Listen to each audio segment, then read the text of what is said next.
Okay,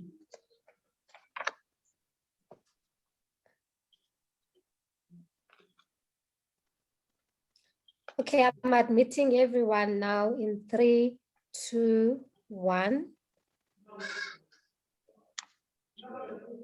Done.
Okay, colleagues, we may begin.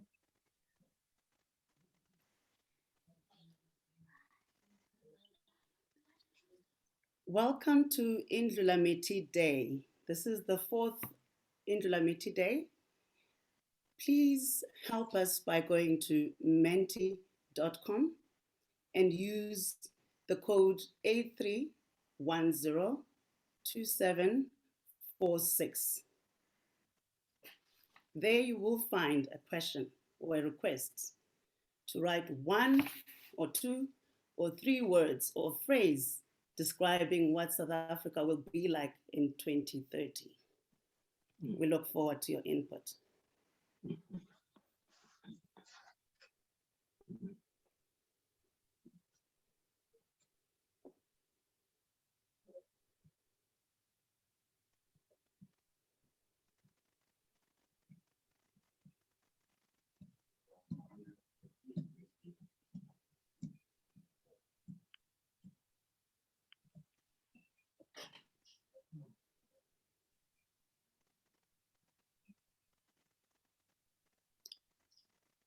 Good afternoon, colleagues and friends of Indlulamithi, South Africa Scenarios. We welcome you today on this 4th National Indlulamithi Day.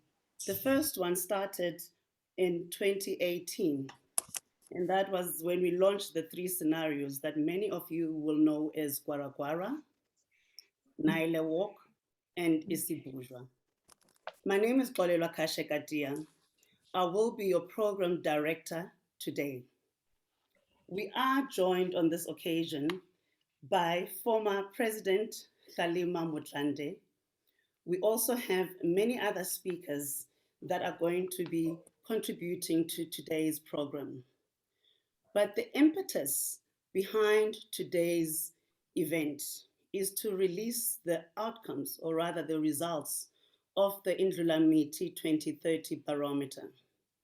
Now, the barometer was designed to measure the extent to which South Africa is moving towards any of the 3 scenarios that we first launched on the 21st of June in Kyalami.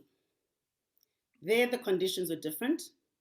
We had industrial theater with performing artists who tried their best to animate the scenarios.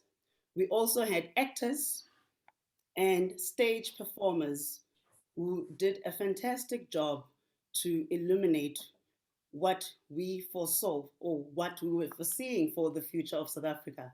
The 3 pathways are available, or rather the presentations from that day are available on our website, which is live as we speak. The second event entailed a compilation of headlines, which we turned into a film.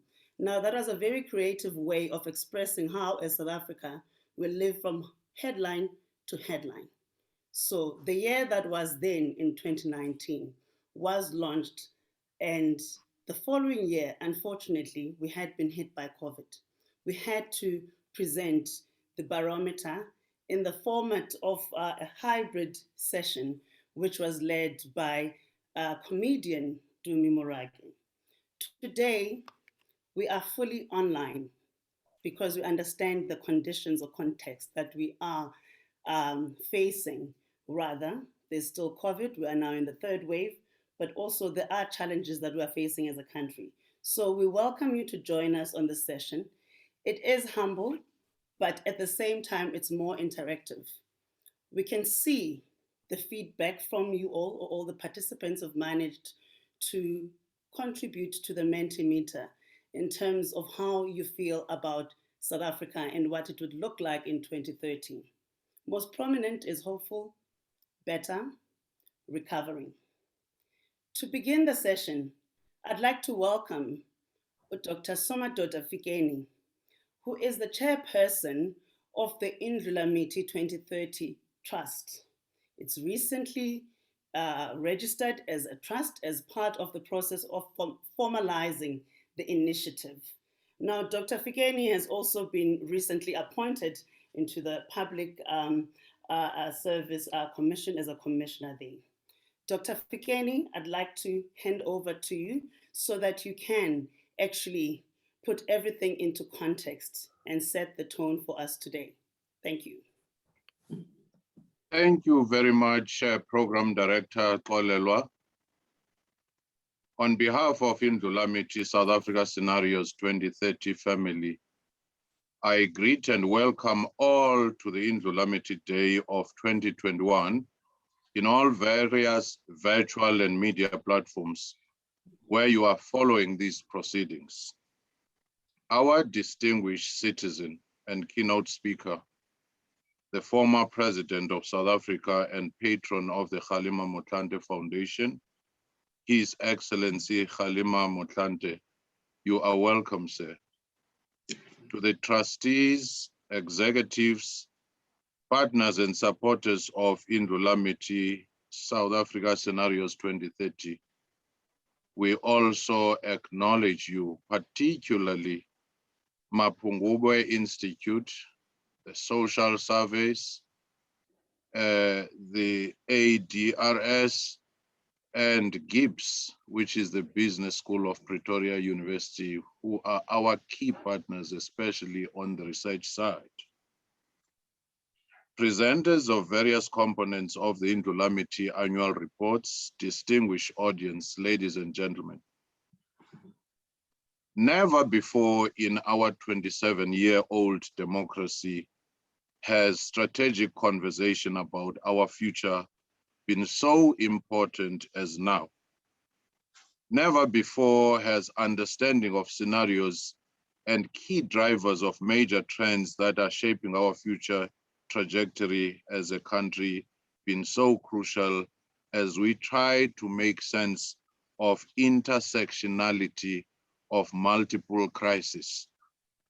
But again, we know that deep crisis has always been used as the best opportunity to reflect and change course in many countries and or organizations around the world in different moments or epochs of human history.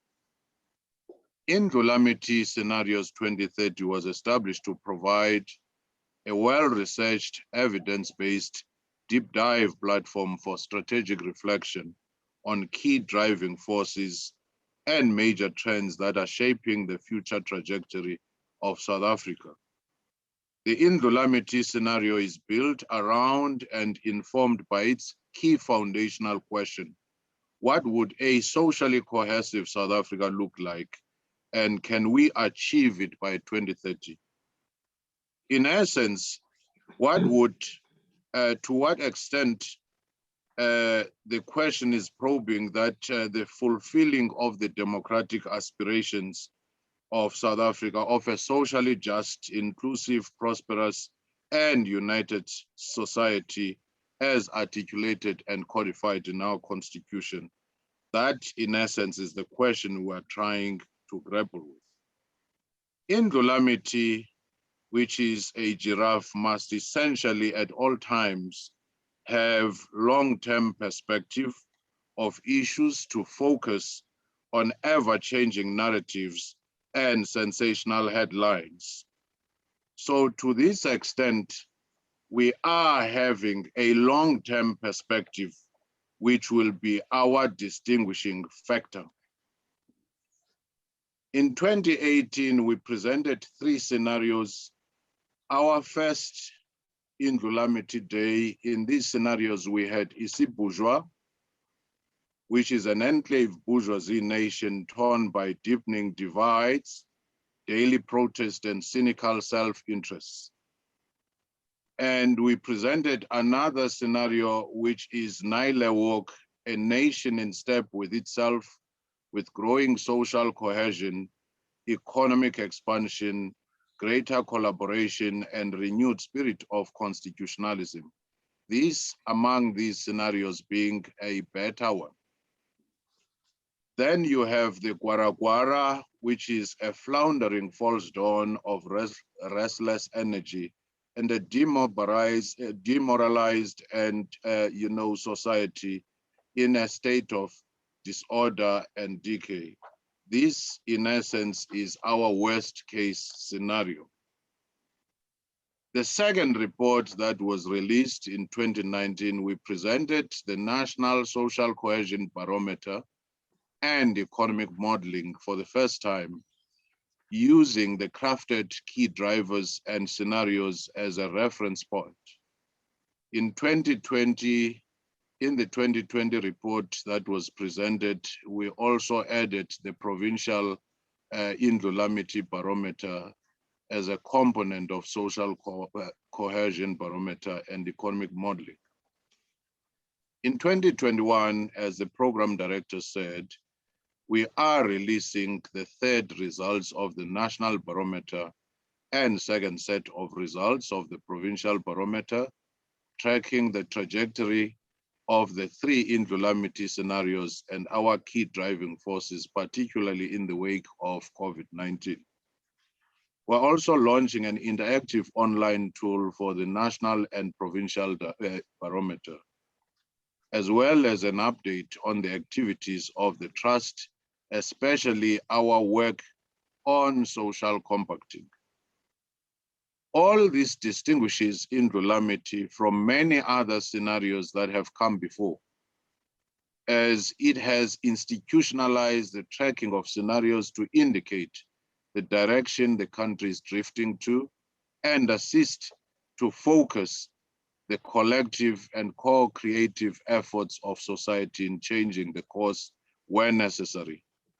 It is also taking into account major developments or crises such as COVID-19, which has hitherto not been seen as it was a black swan event, or it was ignored as it was a gray rhino effect, as the debate is ongoing on this matter. And yet its consequences are seismic. That's why we're taking it into account. COVID-19 and unfolding events are a litmus test to the validity of the work we are doing, and they make reference to the Indlulamithi scenarios work more compelling than ever before as a point of national reflection. We have been listening and responsive to the inputs of various sectors of our society, saying, now that you have scenarios, then what? It is for this reason that we're evolving to review and revise current scenarios in view of major developments such as COVID-19. And it is also this reason that we're embarking on studies exploring consensus-building national dialogues that produce social compacts. This too will be a resource for government and key social partners in our society to utilize as a resource for navigating and shaping our future trajectory. We meet in a Mandela month, and we are reminded of his words in the twilight years of his public service as a public servant. It is in your hands. Indeed, it is now in our hands.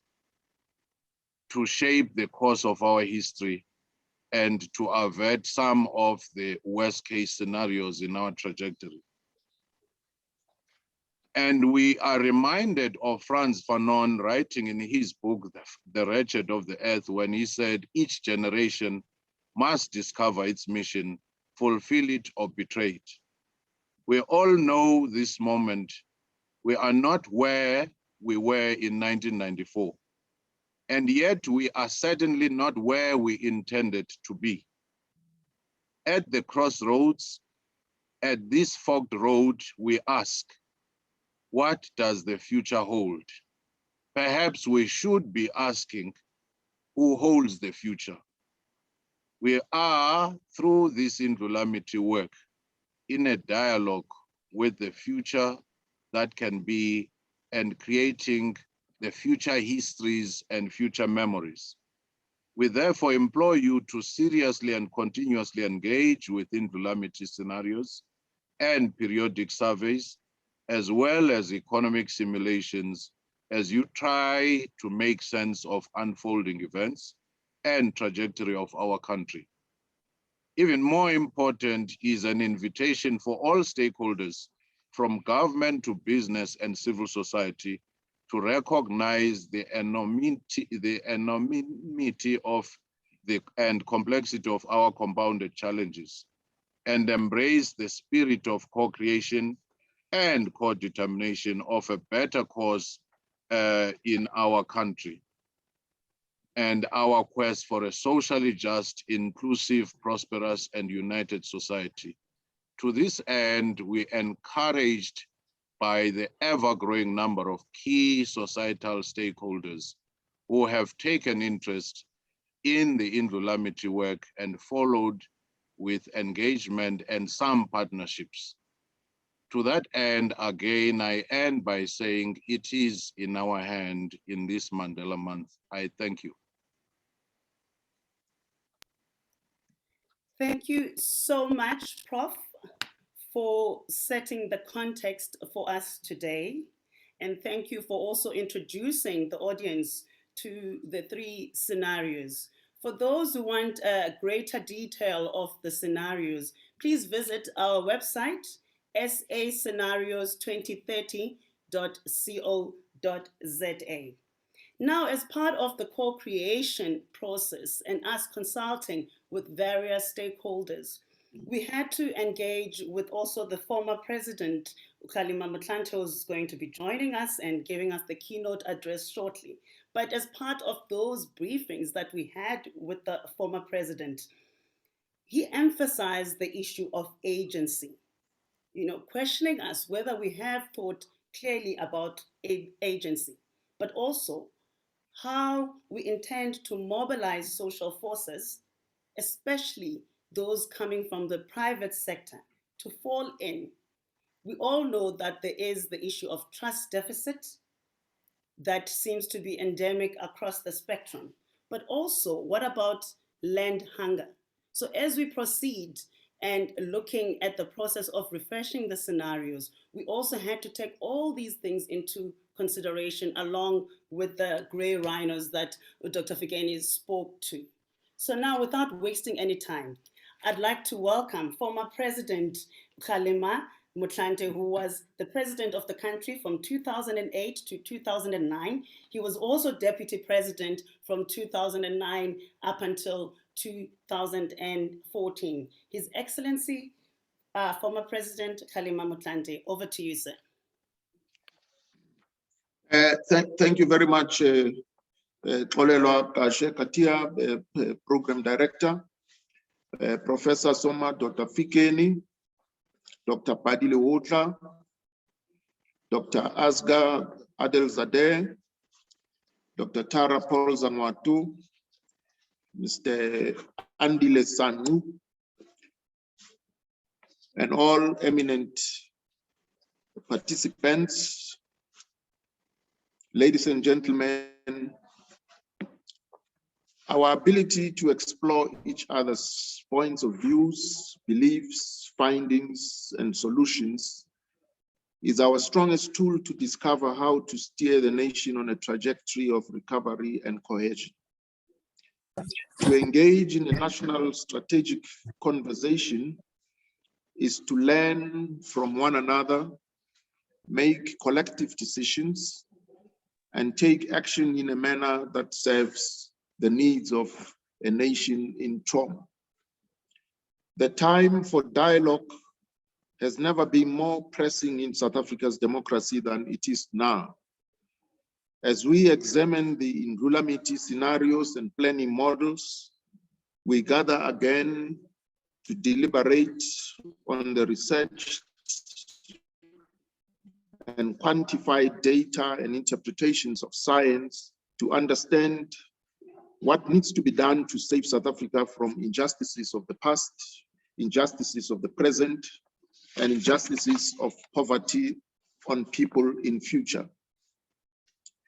Saving the country from the ravages of an escalating pandemic, saving the youth from a buckling education system and joblessness, saving hungry families from famine, saving businesses from collapse, saving the nation from violent tension, and saving us all from the corrosion of unity. These are just some of the injustices that require our fullest attention and dedicated dialogue. The Indlulamithi scenarios scoured South Africa's state of mind, state of being, and state of flux to get to grips with what is actually happening on the ground. Alongside ADRS's 6-pillar policy reforms and other possible post-COVID economic recovery pathways, we have certainly a lot to talk about. These series of conversation, however, must not stop here in the virtual dialogue. It is our duty and responsibility to discuss the findings and solutions widely and impose the data on those who should be listening and making decisions. It is also important to acknowledge that the discussions around scenario modeling are not new to South Africa and have been used to sway the country in the right direction in the past. The scenario planner and strategist, Clem Center, proposed models in the 1980s that influence apartheid South Africa's scenario of political settlement, in contrast to the low road strategy of further violence and possible civil war. South Africa was in the grip of a decades-long crisis in the 1980s, and it was scenario planning that illuminated a possible pathway to democracy. The Montfleur scenario exercise in South Africa between 1991 and 1992 showed the power of models to bring people together, think collectively about their future, and discover new ways forward with an out-of-the-box approach. A climate of conflict and uncertainty was evident during the period between February 1990, when the late former President Nelson Mandela was released from Robben Island prison, and the African National Congress, together with the Pan-Africanist Congress and the South African Communist Party, and other organizations were unbanned, and April 1994, when the first democratic elections were held. The following scenarios are the 4 models that they believed to be plausible and relevant at the time, and which were developed into logical narratives to communicate to the wider public. First was what they called ostrich, in which a negotiated settlement to the crisis in South Africa is not achieved, and the country's government continues to be non-representative. The second was they called the lame duck, in which a settlement is achieved, but the transition to a new dispensation is slow and indecisive. And the third they called Icarus, in which transition is rapid, but the new government unwisely pursues unsustainable populist economic policies. And the fourth scenario they called flight of the flamingos, in which the government's policies are sustainable and the country takes a path of inclusive growth and democracy. Although the Montfleur project was part of a larger project of forums across the country and did not resolve the crisis in itself, the articulation of the Montfleur planners' visions contributed to a shared vocabulary that not only leaders draw on, but trade unions, communities,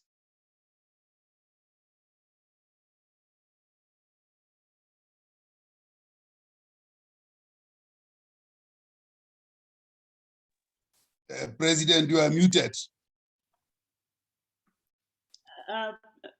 President, if you can please unmute your microphone.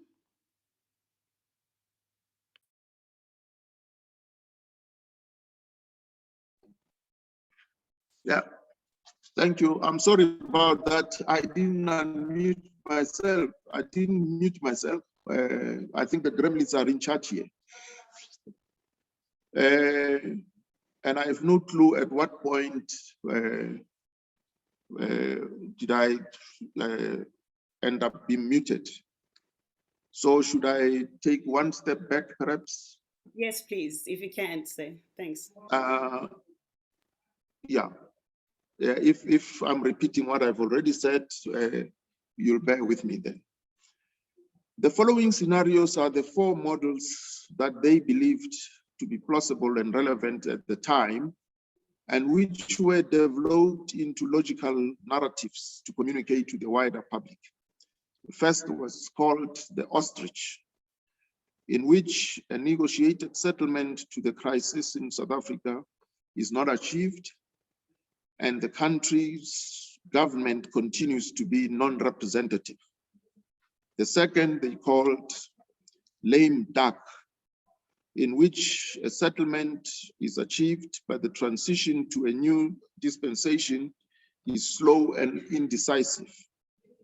And the third they called Icarus, in which transition is rapid, but the new government unwisely pursues unsustainable populist economic policies. And the fourth scenario they called flight of the flamingos, in which the government's policies are sustainable and the country takes a path of inclusive growth and democracy. Although the Montfleur project was part of a larger project of forums across the country and did not resolve the crisis in itself, the articulation of the Montfleur planners' visions contributed to a shared vocabulary that not only leaders could draw on, but trade unions, communities, civil society, the private sector, and ordinary people could use as a language for dialogue. This dialogue boosted a common understanding between parties and people and created a climate that lent itself towards promoting mutual agreement and settlement. The purpose of Montfleur was not to present definitive truths, but to stimulate debate on how to shape the next 10 years. By the end of 1992, the project had met its measures of success and the team dissolved. Similarly, in 1997, The Congress of South African Trade Unions, COSATU, had a commission led by Connie September, which dealt with scenarios and sought to provoke debate and highlight critical challenges within the Federation through the use of 3 scenarios. COSATU noted that the 3 scenarios were not stories about the strategies of COSATU itself. More so, they were stories about the forces and factors outside of COSATU that the Federation deemed as beyond its control. The September Commission presented the following 3 scenarios.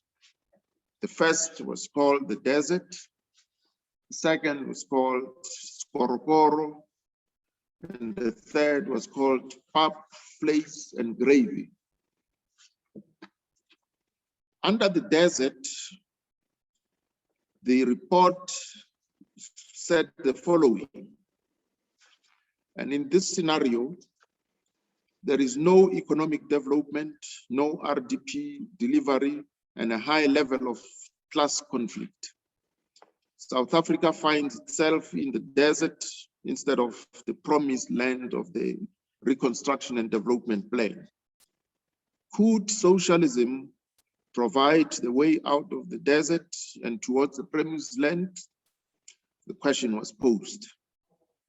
There are massive demonstrations against the worsening conditions of the masses, and placards are seen asking questions such as, where is the RDP? Where is the promised land? And where are the masses in the desert? Where is our Moses?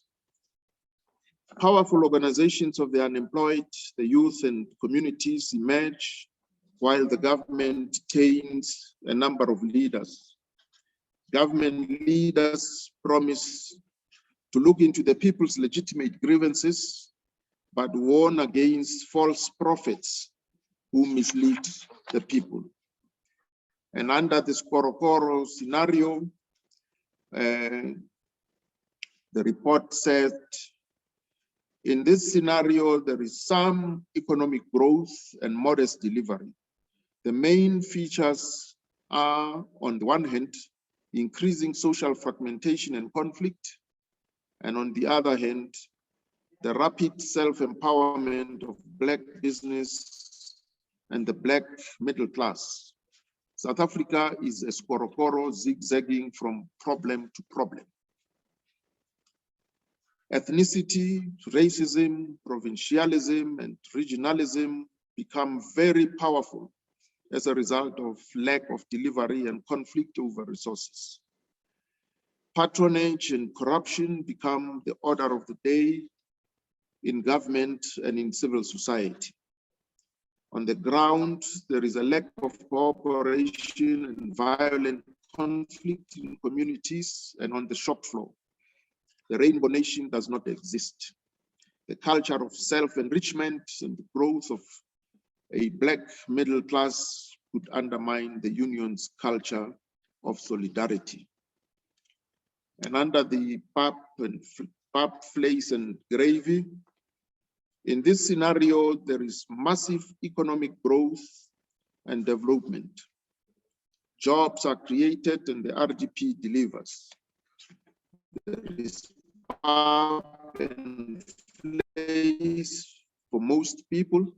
The unions are involved in deal making, joint decision making, and co-determination at all levels of society.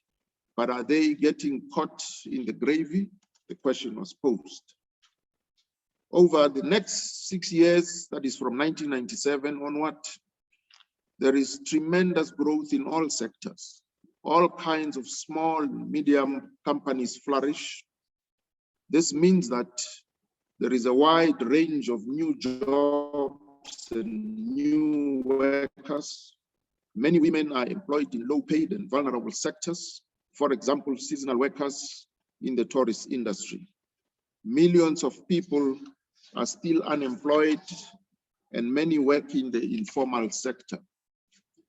Companies are under tremendous competitive pressures. Managers put pressure on workers and their unions to assist in improving productivity and quality, and to work harder, faster, and smarter. This is also continual pressure for wage moderation in the private and public sectors. Over the years, the RDP delivery increases, millions of houses are built, but there are still huge check settlements. Despite tremendous progress, the successes of the new South Africa seem shaky. There are questions over the political direction of the ANC government and over the prospects for a continued economic growth. Will there be pap and fleis for most people? Who will get the gravy? What about those who have still not benefited from growth or the RDP? Also intended to stimulate action-oriented conversation among the public sector, private sector, and citizens were the Dinukeng Scenarios of 2008. In its summary and conclusion, the Dinukeng Scenario team posed the following critical questions about the future of our country. 1, how can we as South Africans address our critical challenges before they become time bombs that destroy our accomplishments? 2, what can each one of us do in our homes, communities, and workplaces to help build a future that lives up to the promise of 1994? The Dinukeng Scenario project stated that although South Africa had achieved a great deal, there were also serious mistakes that threatened the future.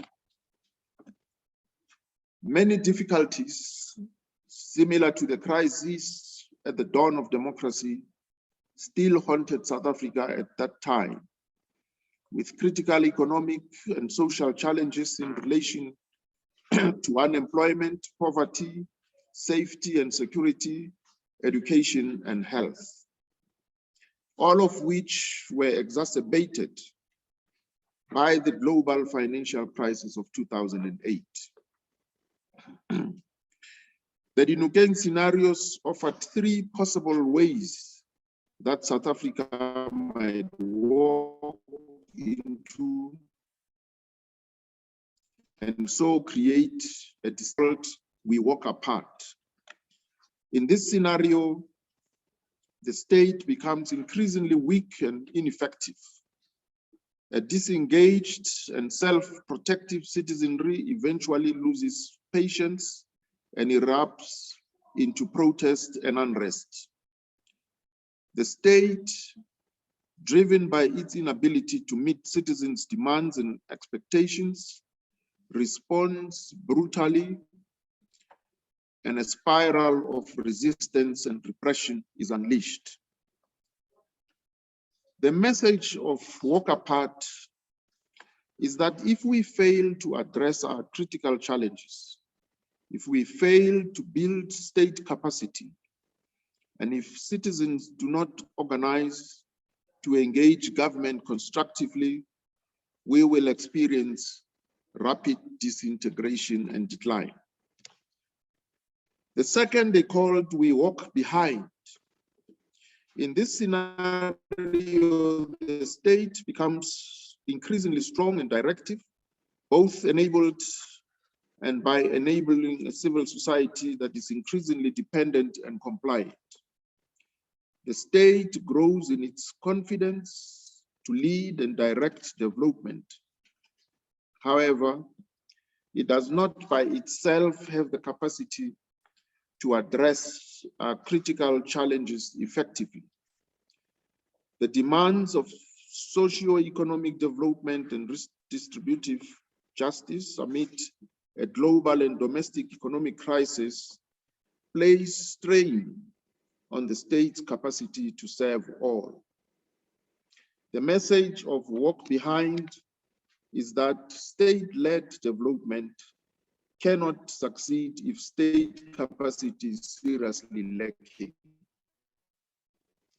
In addition, a state that intervenes pervasively and that dominates all other sectors will crowd out private initiative by business and civil society and create a complacent and dependent citizenry. The third scenario was called We Walk Together. This scenario tells the story of a state that becomes increasingly catalytic and collaborative, of an enabling state that listens to its citizens and leaders from different sectors, a state that engages with critical voices, that consults and shares authority in the interest of long-term sustainability.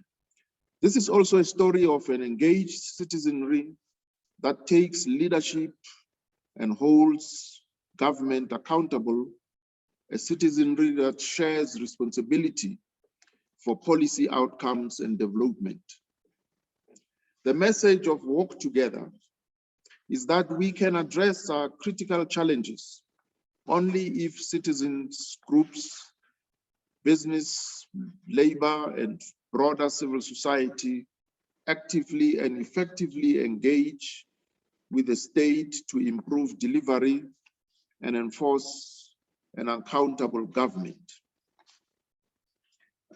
South Africa's past relationships with scenario modeling clearly illustrates how this methodology for planning can be a valuable tool for organizations ranging from government to educational institutions, investment firms, organized labor, and communities to evaluate possible future events.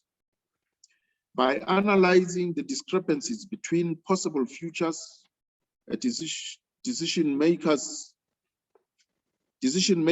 can facilitate research into how their decisions around certain situations could directly impact the country.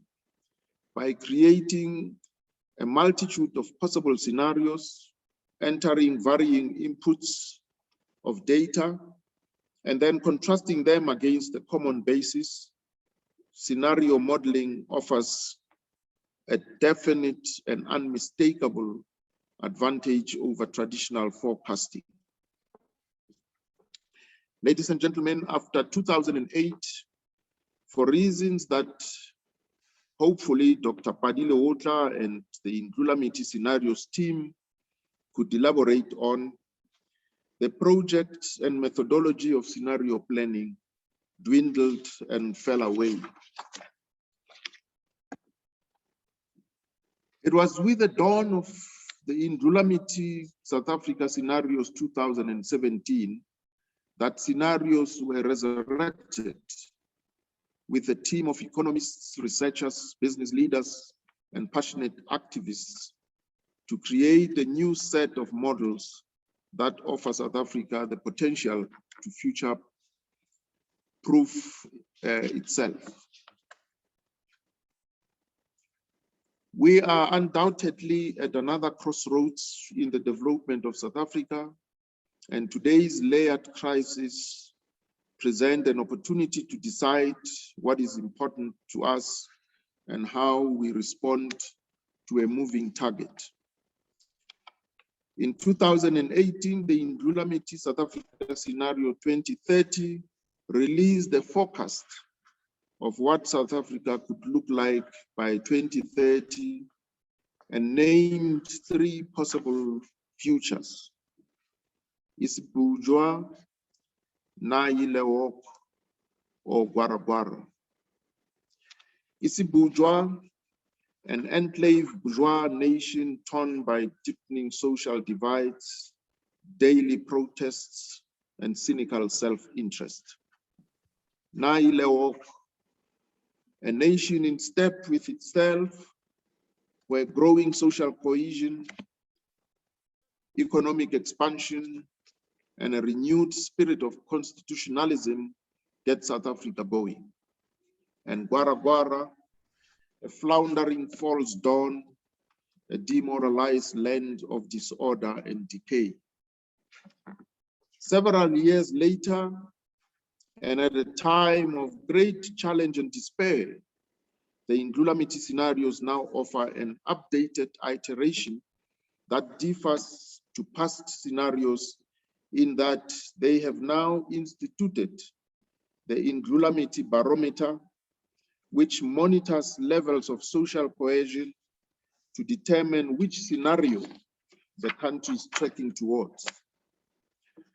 How South Africa fares in the three possible future depends on the consideration of three key driving forces in the Indlulamithi barometer, which consists of 53 indicators that underpin the scenario narratives. The driving forces include 1, resistance, resentment, and reconciliation. 2, institutional capacity and leadership. 3, social inequality. The results for each key driving force tell us in which direction we are teetering towards. Is it Naile walk, Isipujwa, or Gwara Gwara? And provides vital information with the intention to foster necessary dialogue to reach consensus in building a socially cohesive future. Each scenario shows the impact, political, economic, and social, of differing levels of social cohesion. The monitoring and evaluation gives us an authoritative insight into the elements that should influence the country's decision-making, namely South Africa's overall reflection on socio-economic and political challenges, the lack of strategic thinking for the future, and the many ways in which organizations and individuals can utilize the Indlulamithi tools in their own planning to imagine alternative pathways to a socially cohesive nation. Consequently, the Indlulamithi barometer and scenarios offer a chance for the nation to examine the fundamental changes over the past few years and to investigate these changes in relation to the COVID-19 pandemic. South Africa, and indeed the world, are trying to catch up with this evolving situation, endeavoring to make sense of how and where to move their pieces on an unstable chessboard. However, the rules that govern how safely move across the squares have changed. What the Indlulamithi barometer has designed is a mechanism to accurately and succinctly manage our perceptions and bias versus the hard facts of data. The Indlulamithi barometer reveals what needs to be addressed and what opportunities exist to rebuild our political, economic, and our social structures in an ever-changing environment. As the world rapidly morphs and alters itself, while at the same time in a seemingly constant fight or flight mode, we find ourselves responding to acute stress in a way that keeps us all on a heightened level of defense. Our automatic reaction, physiological and psychological, is a collective reflex on a perceived harmful threat to our survival. Indeed, there are threats to our survival, and more so in a changing world with COVID-19. The nervous system of the world is under increasing strain, and so embracing the maxim that the only constant in life is change is perhaps one way for us to navigate ourselves through the extreme disruptions that are testing the strength of our democracy. Indeed, change brings fear as well as hope, and it is for this reason why the Indlulamithi Scenario 2030 is an essential tool for government, policymakers, businesses, civil organizations, communities, and all of society to conceive, plan, and then construct any kind of future for a South Africa that we dream of. Working parallel to this constant change of life is the Indlulamithi barometer, which tracks, records, and responds to this change. In fact, the barometer's calibration is designed to feed off and function because of change. Following, probing, and examining the country's change, the Indlulamithi barometer presents us with hard facts that keep our opinions and visions of South Africa grounded with updated reality checks that allow us to more accurately investigate the direction that South Africa is moving towards. So, when we find ourselves up against the compound effects of multiple crises, on top of tough historic challenges, we are placed in a position where the projects of nation building and inclusive economic growth become elusive and somewhat fantastical. However, as the central nervous system of South Africa comes under attack and the nation's already rapid heart rate and high blood pressure increases further to breaking point, we are offered some confidence in the knowledge that we have primed the body for action with a powerful tool for influencing decision-making. With the Indlulamithi barometer, we are better prepared to perform under pressure and cope effectively with mounting threats. We can see them coming, we can track them down, we can strike with evidence-based intelligence, and we can allow the data to play a critical role in our survival. The current tension and conflict across South Africa's landscape, alongside the suffering and loss of a pandemic that hammers a society already broken by poverty, begs us to ask the following questions. What has changed? Where have we come from? How has COVID-19 changed South Africa in ways that we can learn from? The need for survival of families, further exacerbated by rising poverty and agitated by grief, fuels a sense of rage below the surface. The pre-COVID state in South Africa was not desirable or conducive to the walk scenario. There was already a loss of normalcy for communities. The fear of economic decline was already entrenched. The loss of human connection was already apparent in the rising rate of gender-based violence and hate crime, and the anticipation of further loss was already a dark cloud, adding to the gloomy psyche of a nation at war with itself. While the global focus is on recovering from COVID-19, the 2021 Indlulamithi Barometer and Economic Model highlights the neglected threats and solutions, including the Applied Development Research Solutions 6-pillar policy reforms and other possible post-COVID economic recovery pathways to lead us to walk scenario.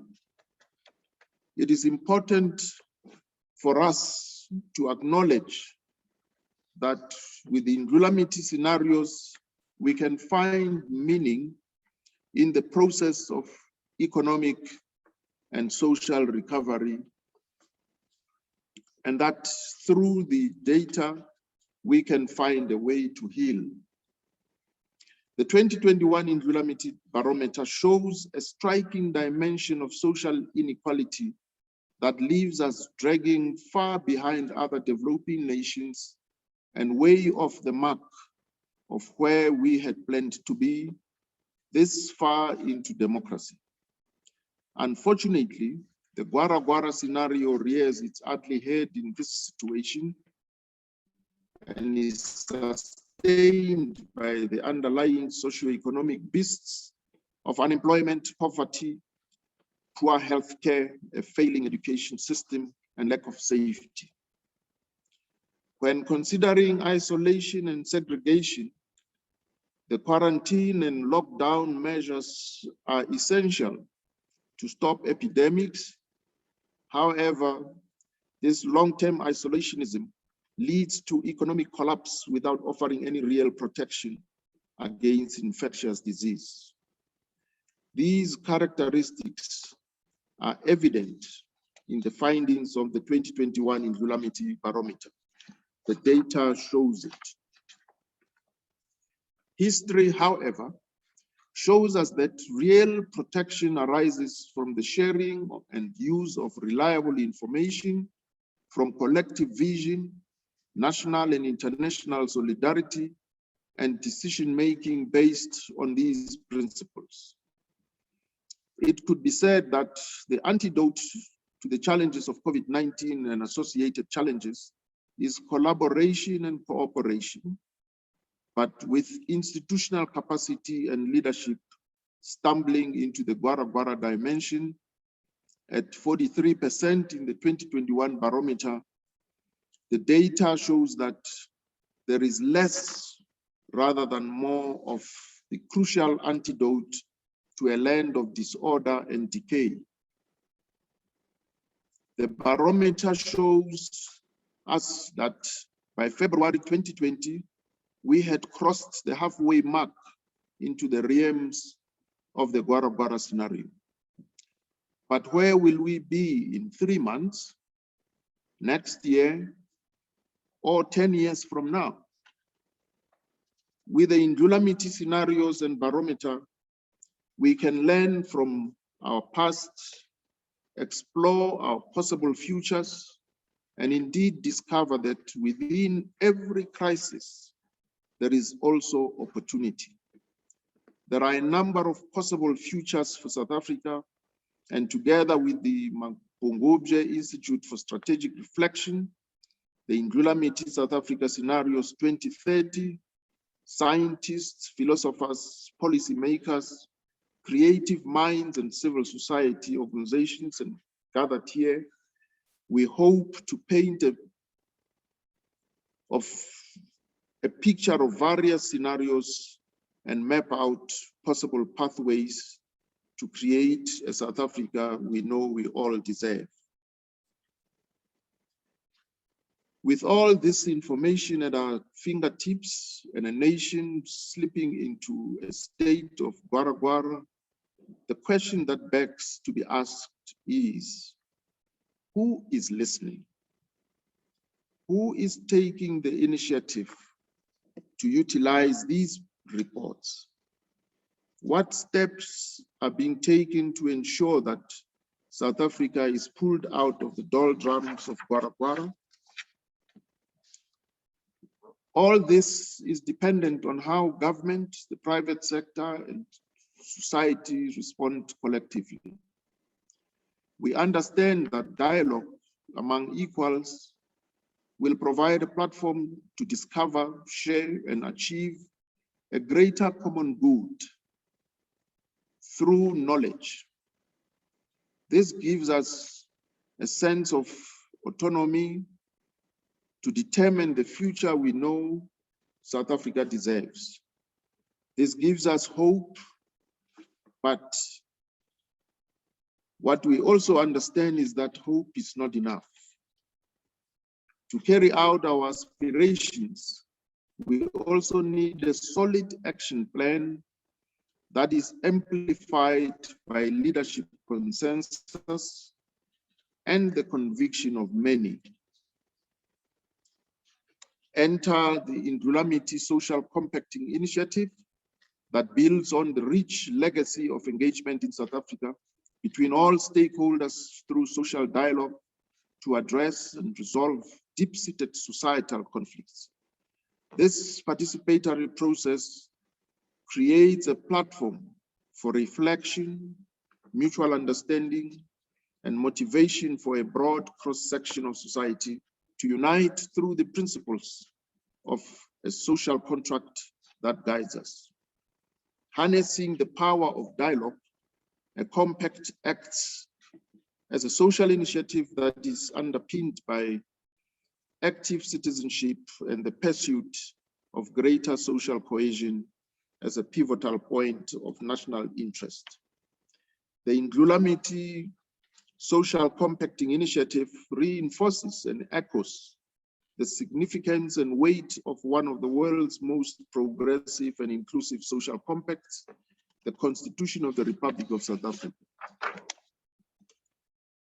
As the supreme law of the land, the Constitution of the Republic of South Africa sets the bar for which we should live up to and for which our renewal as a nation can be fully realized.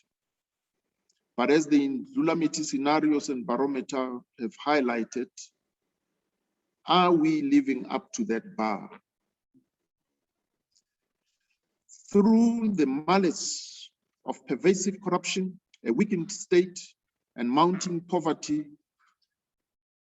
have we placed ourselves in danger of compromising our constitutional democracy, of destroying democratic culture, of eroding the trust of the people? What of our commitment to uphold the Constitution? At today's Indlulamithi Day virtual conference and in all spheres of life, it is imperative for us all to add value to the discourse and to further unpack the implications of our possible futures against the backdrop of the Constitution. Allow me for a moment to review the basic provisions of the Constitution of the Republic of South Africa. And I quote, "A constitution is a body of fundamental principles according to which a state is to be governed. It sets out how all the elements of government are organized and contains rules about what power is wielded, who wields it, and over whom it is wielded in the governing of a country. It can be seen as a kind of contract between those in power and those who are subjected to this power. It defines the rights and duties of citizens and the mechanisms that keep those in power in check," close quote. The Indlulamithi Scenarios, Barometer, and Social Compacting Initiative are tools for us to breathe life into the Constitution, to embrace its principles, and to decisively take action in a manner that we can step together in a choreographed harmony to reach a future nae lewok. Ladies and gentlemen, allow me to conclude by stating that in this climate of uncertainty and fluid change, what may stabilize the vital signs of our country are the choices we can make. We can even choose to live by principles that guide our choices and strengthen our conviction. We can live by these characteristics of ethical leadership and unite a nation at odds with itself. We can choose our attitude. We can choose how hard to fight. We can choose how much empathy we have for others. We can choose to listen and take action based on research. Life demands of us that we embrace change. And it is with the Indlulamithi South Africa Scenarios 2030 that we can make informed choices that reflect our principles of humanity and carve out a new, productive, equitable, and inclusive future for all. And I thank you for your kind attention. Thank you very much, former President Motlanthe, for that keynote address. What I take from it is that it was a very stern reminder of the fact that South Africa and scenarios have a long history. The process of building scenarios informed our transition. You mentioned the Manfleur scenarios, all the way up to our Indlulamithi scenarios. So this is nothing new for this country. But most importantly, what sets us apart as Indlulamithi is the barometer that we have designed to track the progress across the different scenarios. Now, I just want to remind those who joined us late to please ensure that your microphones and your cameras are off at all times. I'd like us to also revisit the Mentimeter. Those who have not been able to contribute, if you can quickly take out a different device, whether it's a cell phone or open a new tab on your laptop so that you can also contribute. The request was that you write a word or a phrase describing what South Africa would be like in 2030. And once again, if you can look at your screen, you can see that it's still very hopeful. Most prominent are the words recovering, hopeful, better, and rebuilding. So without wasting any further time, I'd like to call upon Dr. Tara Paul Zangwato from Social Surveys. Now, we've been working with Social Surveys for some time now. We first partnered with Social Surveys in 2019 when there was this call from our stakeholders to actually start this barometer so that we can determine which way the country was going, as many stakeholders felt that it was not enough to only tell the stories, but to also raise our flags from time to time. So now Tara is going to be presenting the latest barometer results, which is actually the main business of today.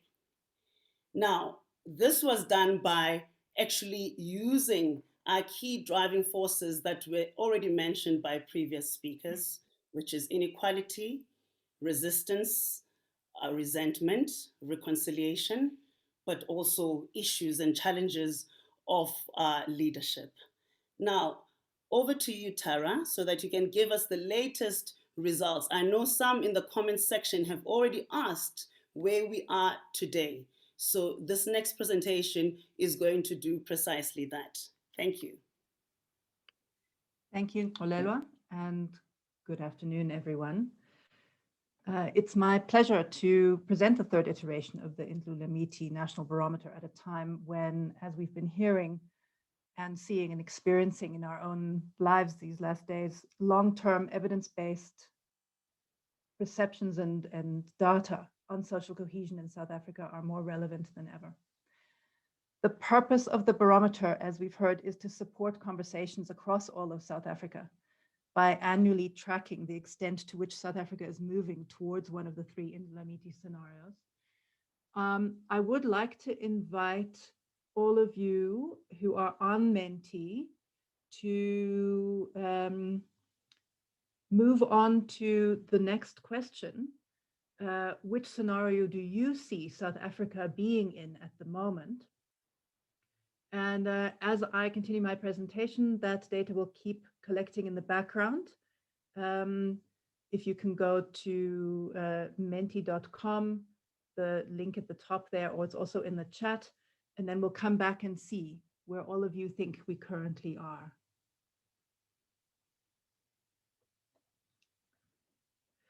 So why a barometer? And especially why a barometer in a crisis? It would seem that as soon as you have something unexpected, COVID, perhaps the events of the last few days, that a barometer doesn't help you to predict these things. But in fact, it's the most important period to have a longer term view. The point about scenarios is also not that they help us predict exactly what will happen, but that they enable us to be almost vaccinated, as the president said. They help us to get ready for something that may attack us in the future, something that may come to pass.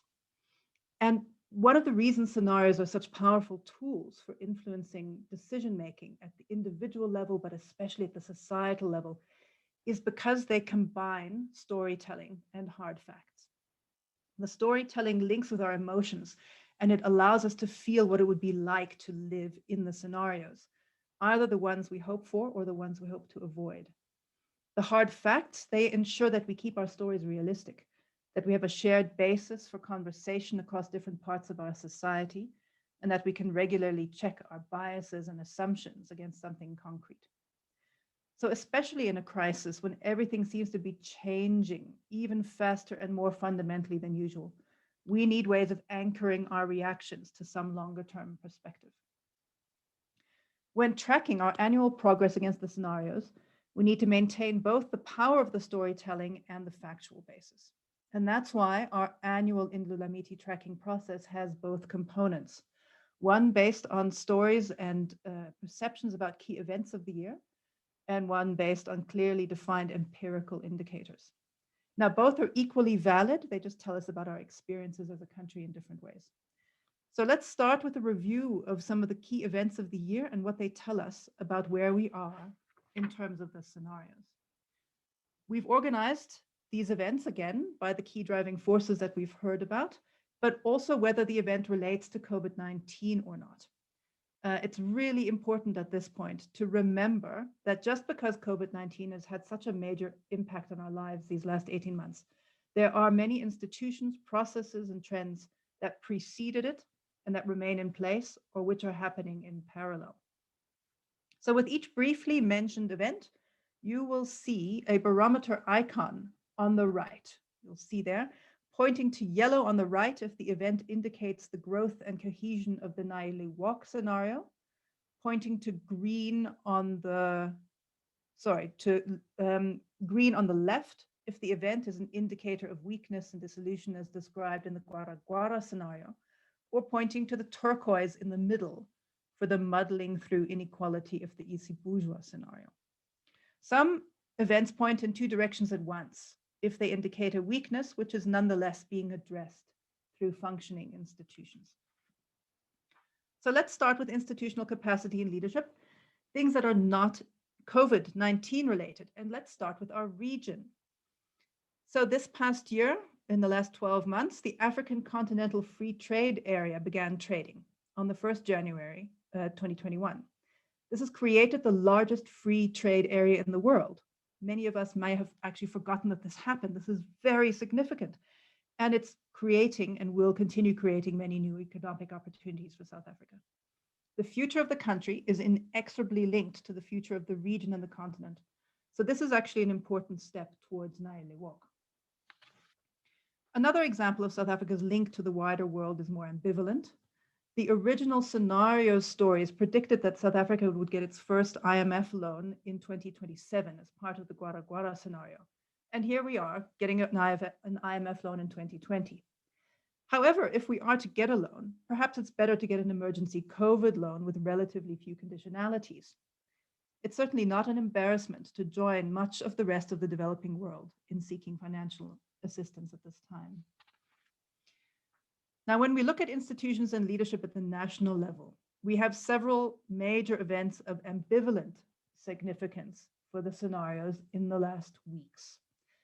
The Constitutional Court findings and subsequent imprisonment of our former president could be read as a sign of political decay, or in fact as institutional strength in the judiciary and law enforcement services. Just as developments in the ruling party around sanctions against members accused of corruption are both signs of internal tension and policy decisiveness. The continuation of regular load shedding, however, signaling the lack of institutional and planning and implementation capacity over decades to stabilize the national power supply, continues to squarely be in the Gwara Gwara scenario like last year. There are some signs, however, that a social compact around energy is emerging, which may improve not only the reliability of energy supply, but model social compacting at industry level. So again, that's an in-between scenario indicator. Whereas some of the country's national institutions like the judiciary remain strong, others have shown increasing weakness again this year, including the public protector. Similarly, in our institutions of the future, our universities, we once again saw multiple levels of institutional weakness within student organizations, university management, the relevant national departments, and the police services. Moving to examples of local level institutional capacity and leadership, we had several major examples of how mismanagement and lack of adequate prevention can result in crisis. The blazes in Cape Town and at Charlotte Maxeke Hospital in Johannesburg. So all of the events I've mentioned up until now, from regional to local level, are examples of institutional strengths or weaknesses that were present before COVID-19 and have continued largely independently of the pandemic. There are also important elements of institutional capacity and leadership which relate directly to COVID-19. These include the president's regular communication with the public, both statesmanlike and fatherly, calming fears, taking decisions with clarity and transparency. Government's ability to shift so much of its operations online, including all parliamentary proceedings, has accelerated many forms of transparency considered impossible just 18 months ago, as well as saving millions on travel costs. COVID-19 has also accelerated the push to reform and renew other deliberative forums, such as NEDLAC, resulting in some significant new social compacting efforts around the economic recovery plan, the ESCOM social compact, and expansion of the UIF beneficiaries through the TERS. These are important both for their outcomes, once again, and for the compacting processes themselves, which brought together interests across community, government, labor, and the private sector. On the other hand, of course, COVID-19 also provided opportunities for corruption at many levels. At the same time, our investigative media was strong enough to expose such activities, and at least some of those responsible, even at the highest levels, were brought to book. Finally, our healthcare system, while extremely stretched, did not collapse. While perhaps not all private and public sector capacities are currently being used optimally, everyone is working together around the vaccine effort. While starting slowly, the tech-enabled vaccine program is now picking up momentum.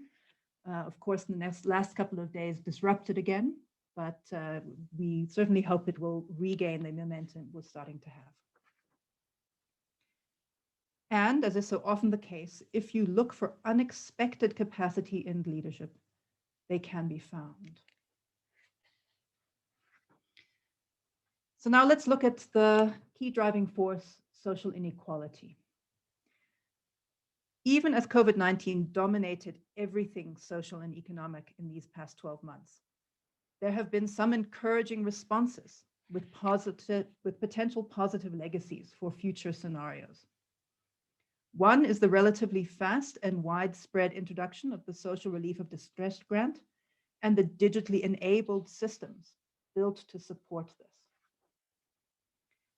In addition to the estimate 20 billion paid out to the unemployed through the Social Relief of Distress Grant, the UIF has paid over 60 billion to workers over the COVID period, using relaxed qualification criteria that enabled much more inclusive access than previously. Although the abrupt end of the grant payout and uncertainty about the UIF liquidity for the current lockdown period has been a major challenge for many households across the country, the policy discussion about the universal basic income grant has been pushed forward greatly, as will be discussed later on at this event.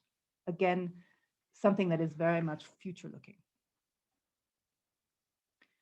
Major public employment programs were put in place, and even if they were only for short periods of time, the online recruitment, hiring, training, and payment systems established have now set precedents for removing barriers in future similar programs.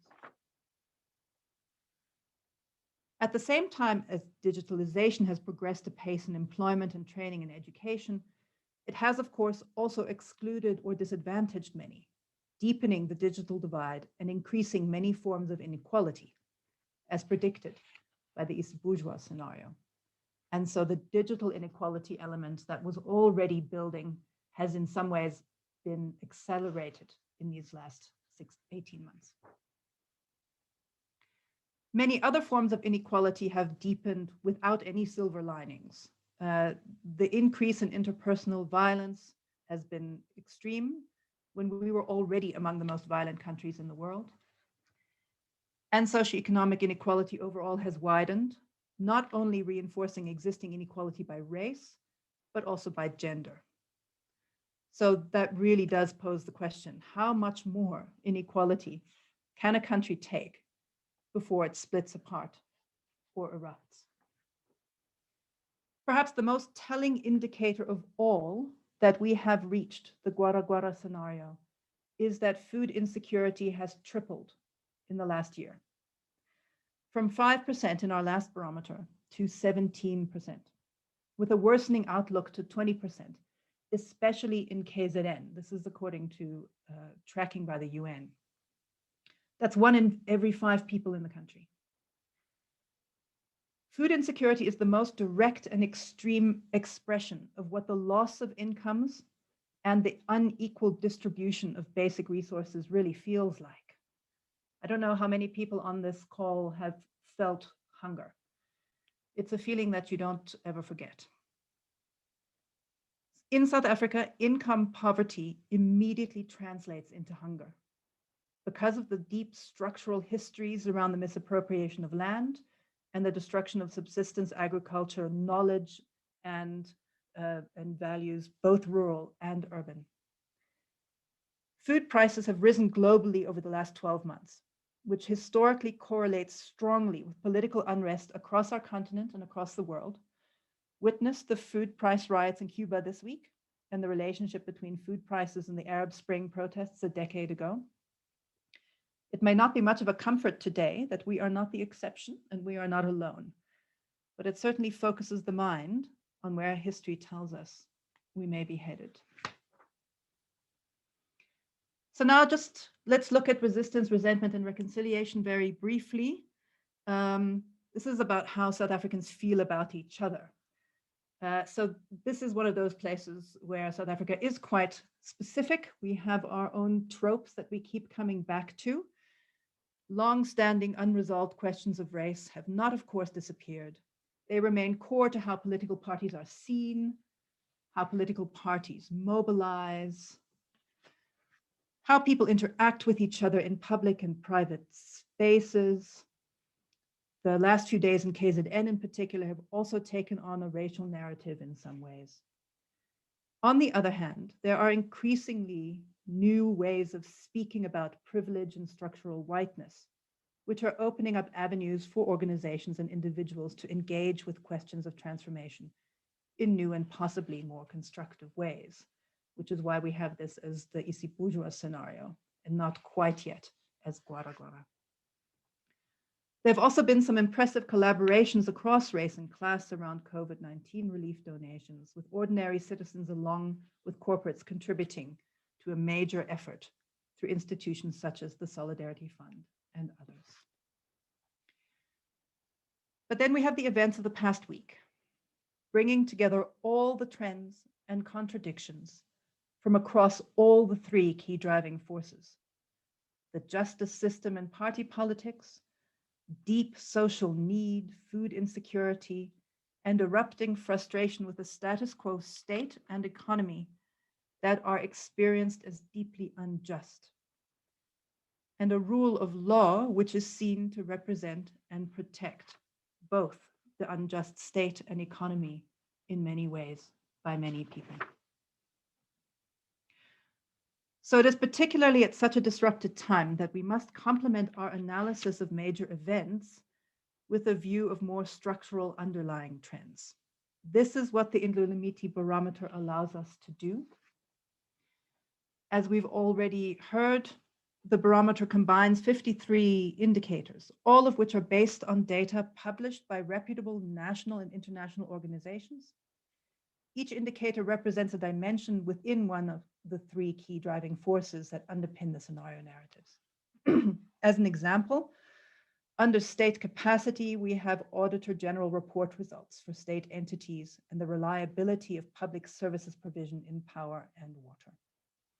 For each indicator, we determined which outcomes would fall into which scenario. For example, to measure state capacity at the local level, we look at municipal functionality. If over 50% of municipalities receive a clean audit from the Auditor General, we would be in Nailewok. If between 20 and 50% had clean audits, we would be in Isibujwa. Less than that, and we are in Gwara Gwara. This year, the Auditor General reported 8% clean municipal bills. So good decision requires good information, as the former president told us just now. Information that cuts through the noise of too much data and the noise of the ever-changing news cycle, while not oversimplifying a complex idea like social cohesion. So before we actually show the barometer findings, let me just very briefly mention another important finding of the barometer process, which is that there's a big gap in our institutional national capacity in terms of measuring key indicators for the country's well-being success. Many of the most important goals we say we have set ourselves to reduce poverty and inequality, achieve climate sustainability, improve education and health, we actually can't know if we are succeeding because we are not measuring these things regularly. In 2020, 2021, this data paucity was exacerbated by COVID disruptions to regular surveys. For example, the census has been delayed. Other data collection exercises as well. This resulted just technically as a note in some changes to our indicators, but this hasn't affected the continuity of the barometer findings. So, what does the barometer tell us about the scenario South Africa is headed into after the past 12 months? Let's have a quick look at what people are feeling. So these are your results. 56% of you think we are currently in Gwara Gwara. 41 say we are in Isibujwa, and only 4% think we are currently in the Nailewok scenario.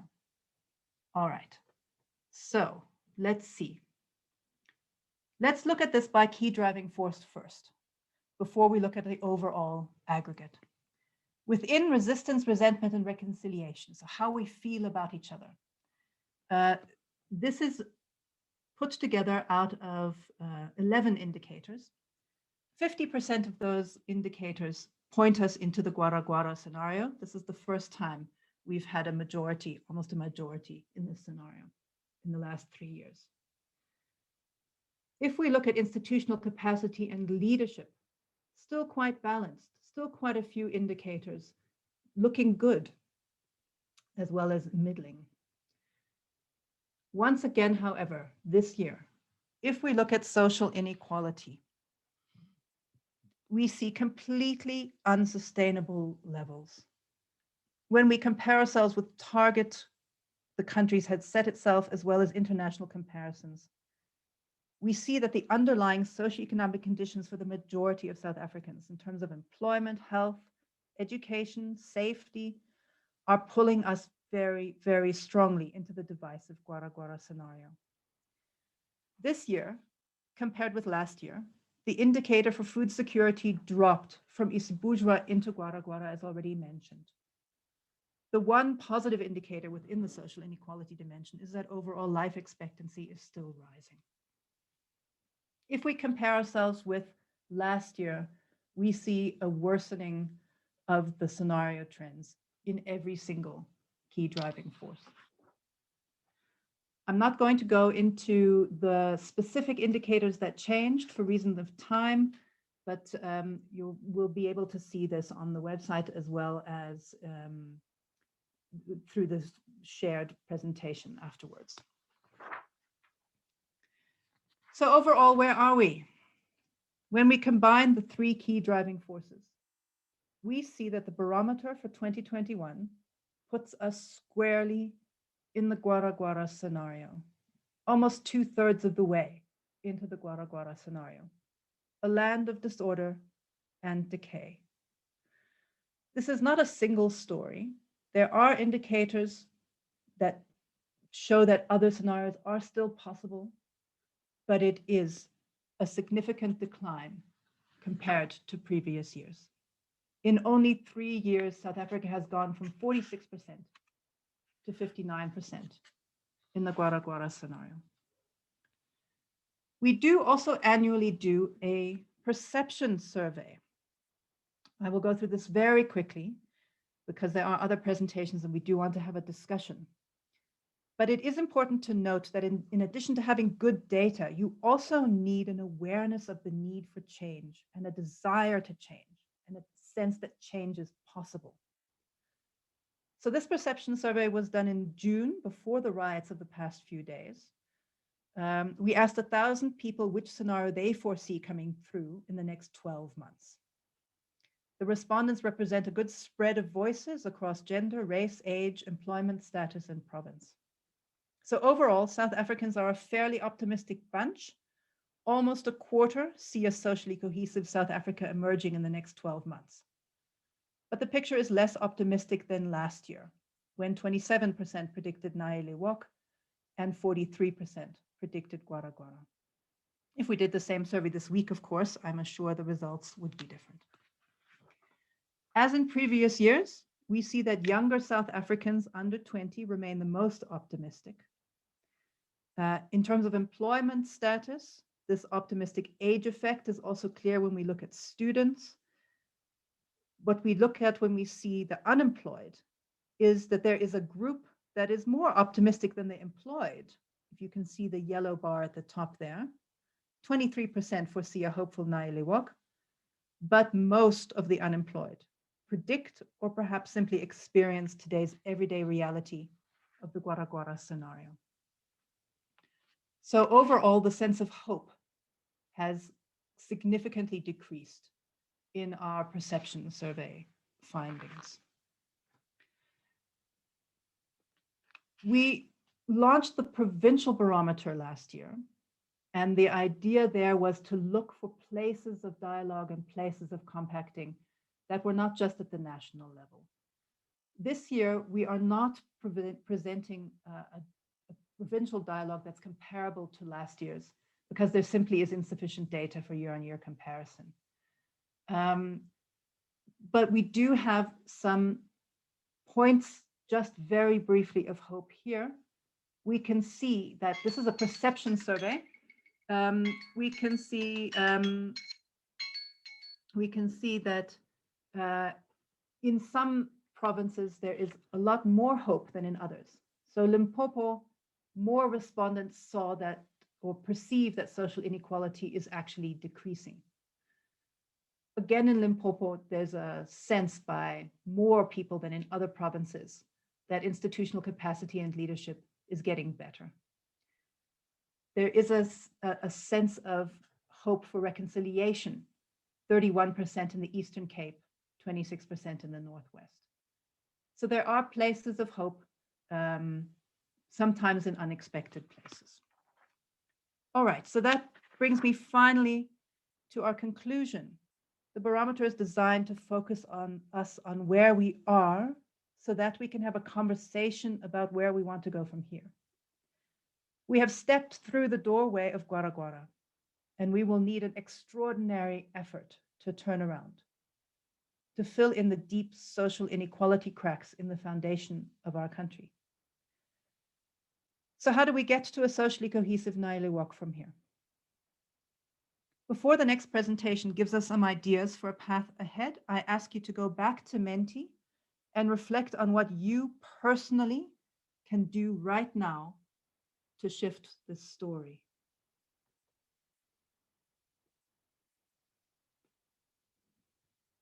What of the key driving forces can you personally work towards improving? We'll come back and see what you all said here, but let me pass it back to Hulelwa now. Thank you very much. Thank you very much for that very sad presentation, Tara, but I guess it's not surprising. As we are giving our input towards the Mentimeter, it would be also, prudent for me to just reflect on the comments wherein participants in this meeting are starting to offer themselves or volunteer themselves in terms of responding to this question, where to from here, with the deep understanding of the fact that we all have to fall in, we all have to rally together as citizens so that we can realize a compact or some kind of common vision.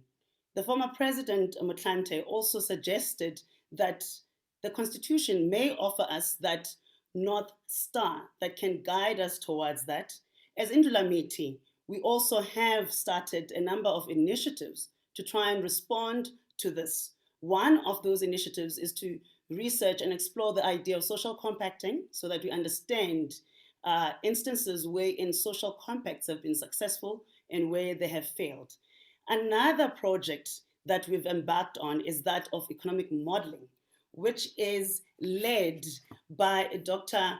Askar Zadeh from ADRS. Now, Askar is based in the US, and I'm sure it is 4 a.m. on his end, and we appreciate that he's been so patient. He was up at 2 a.m.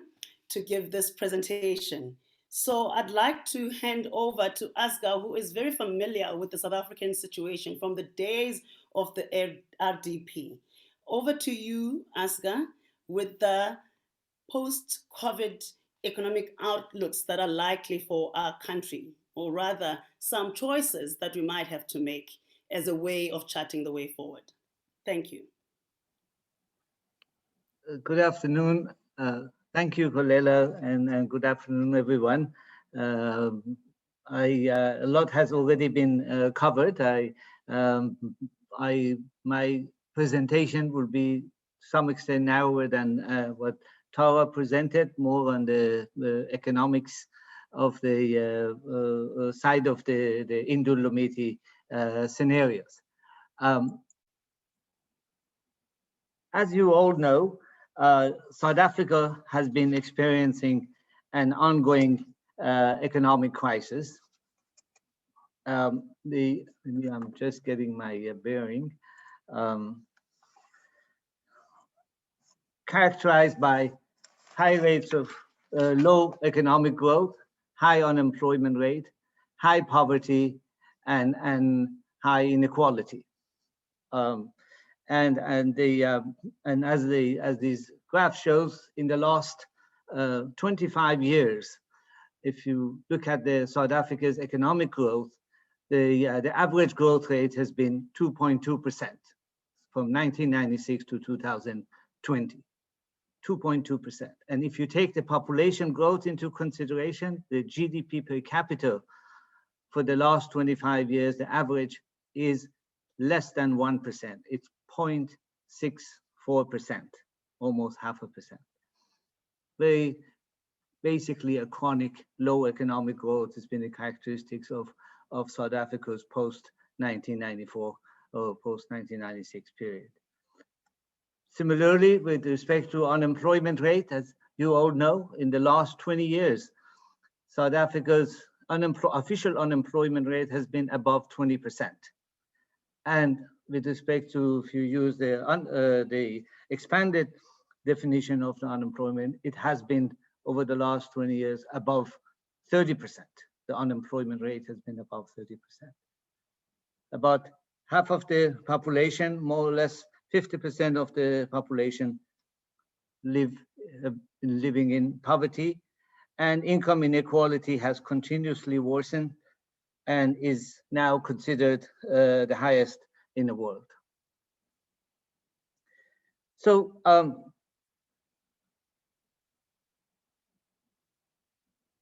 this, as the country plans, looking at these facts, as the country plans for the post-COVID-19 era, the most pressing question on everyone's mind is, what will that recovery look like and mean to South Africans?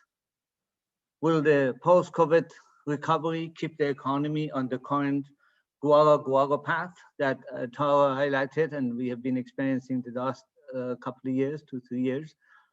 Will the recovery mean return to weak economic performance of pre-COVID-19, the one I just summarized, with the benefit of growth mainly also going to the top layer of the population and relatively a small amount trickle down to the rest? In other words, we're going to have a bourgeois kind of decade. Or will the recovery mean actually recovering from the country's chronic crisis and realizing poor nail walk outcomes? Now, together these questions boils down to which Indlulamithi scenario will South Africa follow during the next 10 years? Now, to answer this question, we've used a model of South African economy that has been developed by ADRS. It's a replicate of the complex South African economy. It includes diverse 9 provinces, their interrelationship, their industrial relationships, and people. It captures the laws of motion of the South African economy in terms of behavior of the private sector, households, and other players. It captures the diversity of the population as it is captured by a Stats SA's household survey and income expenditure survey, so that we can look at the impact of scenarios, impact of policies on households, on individuals, on demand for social securities and taxations and poverty and inequality, and also how the welfare of the private households impact the economy as a whole and individual households, or how the economy is connected to the rest of the world and impacted by the rest of the world. The model allows us, therefore, to consider as a tool. It allows us to consider policy choices using a wide range of what-if scenarios. And by using the model to produce likely effects of various what-if scenarios, we're able to identify and quantify what the future possibilities are for the country. Therefore, it helps think outside the box. And that's especially valuable since economic policy choices that were made during the second half of 1990s in South Africa have guided government's role in the economy until now. And those choices have had consequences and have underpinned the country's economic performance that we summarized. And beyond that, whether we're looking at the fiscal policies or we're looking at the monetary policies, adoption of inflation target, whether we're talking about land reform, willing buyer, willing sellers, and market price, or taxations and social security, all of these were from the framework that was developed in the mid-90s and has basically informed policies and impacted the society as a whole. Now, continuing with the past economic policies is one of the options, of course, that we have used to assess the likely outcomes or the outlook for it.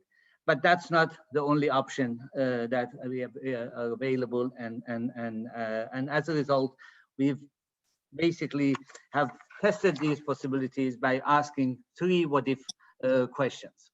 So starting with the first, we say, well, what if the recovery plan continues with the post-1996 economic policy framework? What will be the likely economic outlook over the next decade?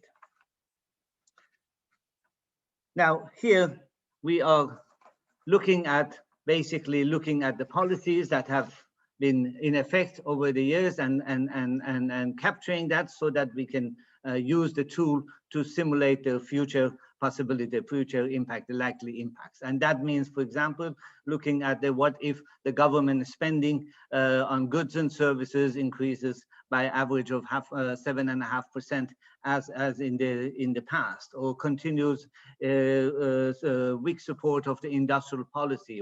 What if the general government economic and social infrastructure investment annually increases by 6%, and the investments of the public corporations also annually increases over the next 10 years by 6%? What if the Reserve Bank continues with inflation targeting and credit extension to private sector continue to grow by the recent 6% annual growth annually? And what if the government continues with the current public works and social grant program? In other words, what if basically the same policies remain in effect over the next 10 years?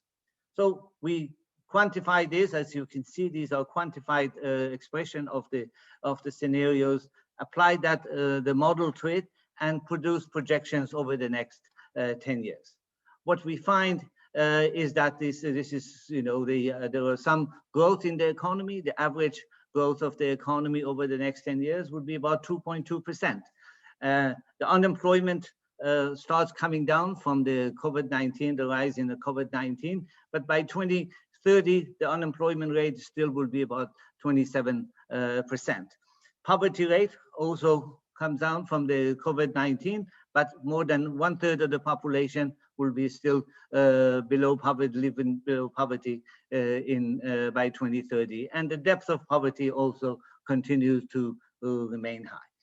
So what we find is that basically this bourgeois scenario, that has some growth and small reductions in poverty, a trickle-down approach to the policies scenario what we will see over the next 10 years also implementation is that the economy the indicators will tend to gravitate toward the low growth and high rates of unemployment and poverty established by that policy status quo.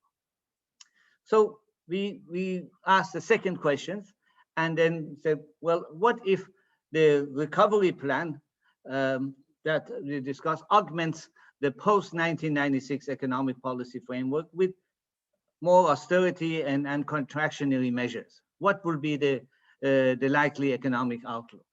Now, this scenario is also rooted, also one can see in terms of the economics of it, it also captures some of the features of the current MTEF, the pursuit of lowering the debt GDP ratio to major cuts in government various type of spending, from salaries to goods and services to subsidies and to even capitalist spending. So we captured this scenario of this possibility in terms of what if relative to the business as usual scenario, the government cut by 10% spending on goods and services, and basically cuts the government's size of the economy, pursue a more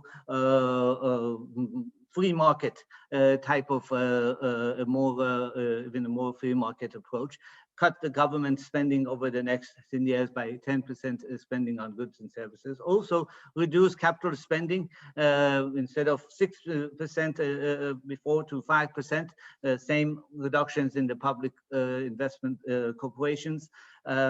Also, what if the Reserve Bank tightened monetary policy by lowering the current 6% upper bound for inflation to 4%, even more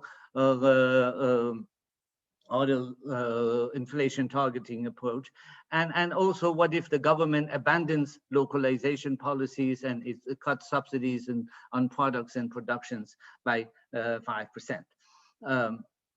So these are some of the features we captured to say we developed the what if scenarios and the scenario where the status quo, all the other policies stay as they are, it's just being augmented by more austere fiscal policies and more supply side economics, basically, which is captured by the 2019 Treasury's document, the essence of it. So what if that is being, over the next 10 years that we have that implemented? What would be the likely outcomes?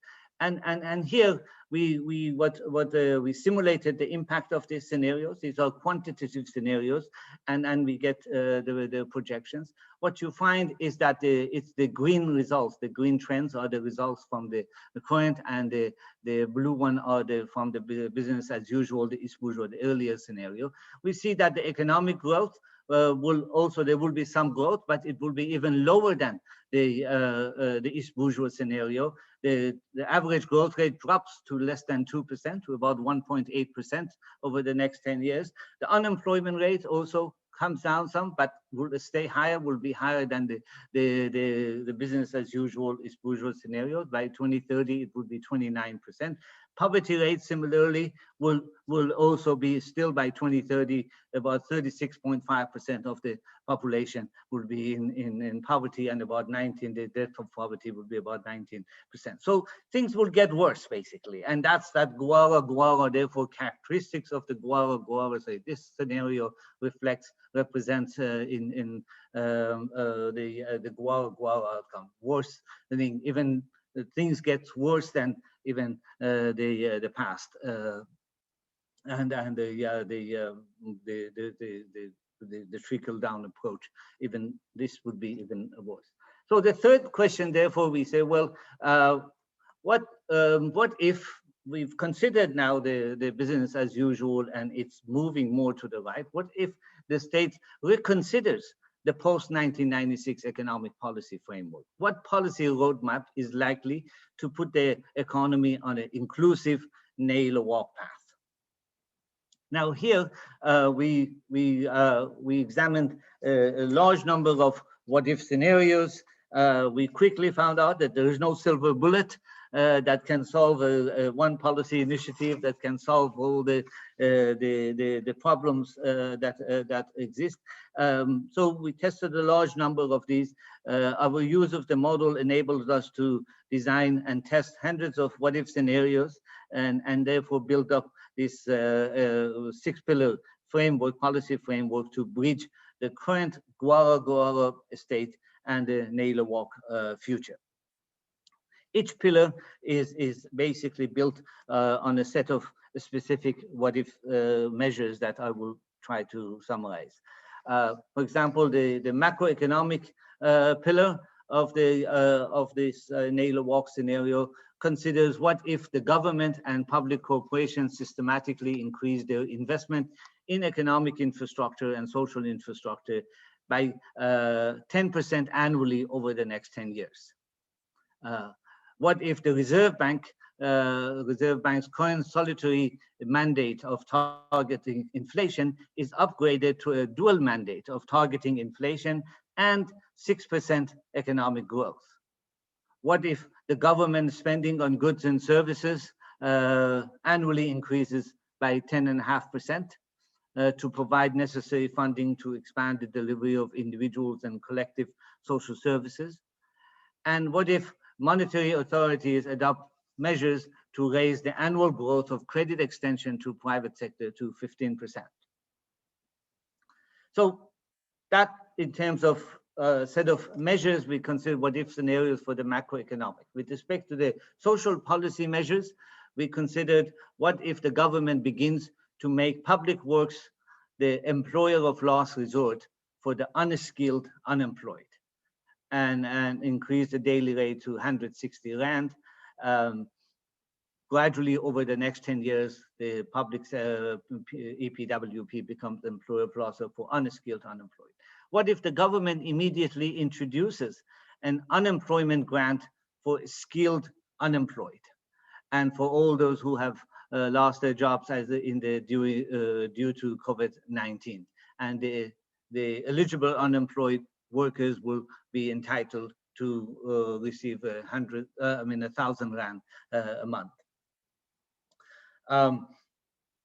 a variation of this, we have also considered as part of the social policy, what if the government introduces a universal basic income grant? And we have run simulations, and I think some of you have received those results as part of like this pillar variations and separate what if scenarios or additional. And also, what if, given COVID-19, the government immediately introduces a caregiver grant of 500 Rand per month for the family members that take care of a child who receives either a child support grant or care dependency grant. Now, just remember, these are what if scenarios. We consider these are one of the features of this approach is that the flexibility of it. There are always it is possible to consider other what if scenarios, like the basic income grant that I was just referring to. But these are, we can always add or change or consider additional additional measures. The third pillar of this framework is with respect to microeconomic policy measures, which is basically capturing the main objectives or the main interventions captured in the Treasury's 2019 document. What if the government sector supports policies help exports from the agriculture sector to grow by additional 1% and by an additional 0.5% following 2021? What if the government macroeconomic measures were to succeed in lowering the price of transport, storage, and communication sector over the next 10 years by 5% to 10% initially, and then by an additional 5% annually? What if the government macroeconomic measures were to directly boost labor productivity in a number of strategic sectors that are listed there? What if macroeconomic policy reforms were to succeed in improving competitiveness in the number of, again, strategic sectors, identified sectors by the government? These are basically captures exactly what the Treasury proposed in its document. And we say, well, what if those materialize? And the government to be able to what would be the impact of it? We will capture all of these at the same time, simulating their impacts after going over the pillars. The fourth pillar captures the trade and industry policy measures, and basically saying, what if the industrial policy measures such as industrial financing incentives and others increase total annual investment in manufacturing sector by about 10 billion rands in constant prices annually? That they succeed. We give them benefit of doubt. The same thing with giving benefit of doubt on measures proposed for micro industry interventions. Here we say, what if the government help and succeed the trade and industry increase in investment in manufacturing sector? What if trade and industrial policy measures such as the SEZ and African Integration Program were to succeed in increasing total export by an additional 1.5% after 2021? What if the government's Proudly South Africa and localization policies succeed in gradually reducing import dependency ratio of sectors by 20% over the next 10 years? And what if the trade and industrial policy use a range of policy measures, including the public sector and public-private sector investment policies, to gradually increase the employment intensity of economic growth? In terms of measures for the fifth pillar, looks at the contribution of private and international to this framework, and by looking at what if the PPGI, the Public-Private Growth Initiative, were to increase investment in South African economy by 500 billion over the next 10 years? What if Public Investment Corporation, PIC, were to increase its investment in the South African manufacturing sector by 100 billion over the next 5 years? And what if the level of foreign direct investment in South Africa gradually increased from about 1% to 2.5% of the GDP over the next 10 years, gradually increases? The economy, as we will see, will be growing. South Africa will be in a thriving economy if we create that. That's a reasonable possibility as well. And what if after COVID, the nominal value of the total world imports grows by annually by 8%. And finally, the sixth pillar is looking at the of this framework of Naylor Walk, is looking at the intervention, the support, the work that is going on at in the provinces, provincial governments, growth and development plan. And here we looked at one specific, the Gauteng Growing Gauteng Together 2030, GGT 2030, which includes more than 160 measures to develop the industries, various corridors and agriculture help, various aspects of the economy. And here we say, again, giving the same, what if the GGT 2030 industrial measures succeed, increasing Gauteng's total real output by about 0.5% in 2021 and by an additional 0.5% annually? What if the combination of those measures, not expenditure measures, but the policy measures that are other policy measures succeed? What if provincial measures to promote African regional trade succeed in increasing Gauteng export to Africa by an extra 0.5%? What if extensive provincial sector strategies and support measures that are putting together lead to an additional 0.5% annual investment increase in Gauteng's strategic sector, agriculture, food, electricity, water, construction, transportation, communication, and other sectors?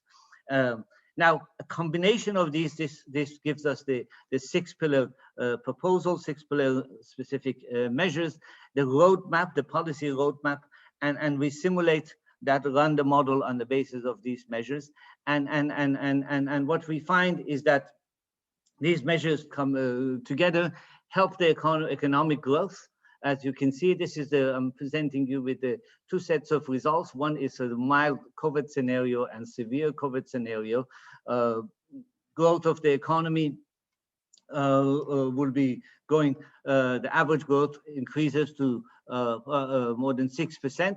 The blue one is the East Bourgeois or business as usual scenario, and the orange trend is the Naylor Walk six pillar scenario. The unemployment rate, instead of tempering and ending up with 27 or 29% unemployment rate by 2030, it gradually comes down to 12% by 2030. And also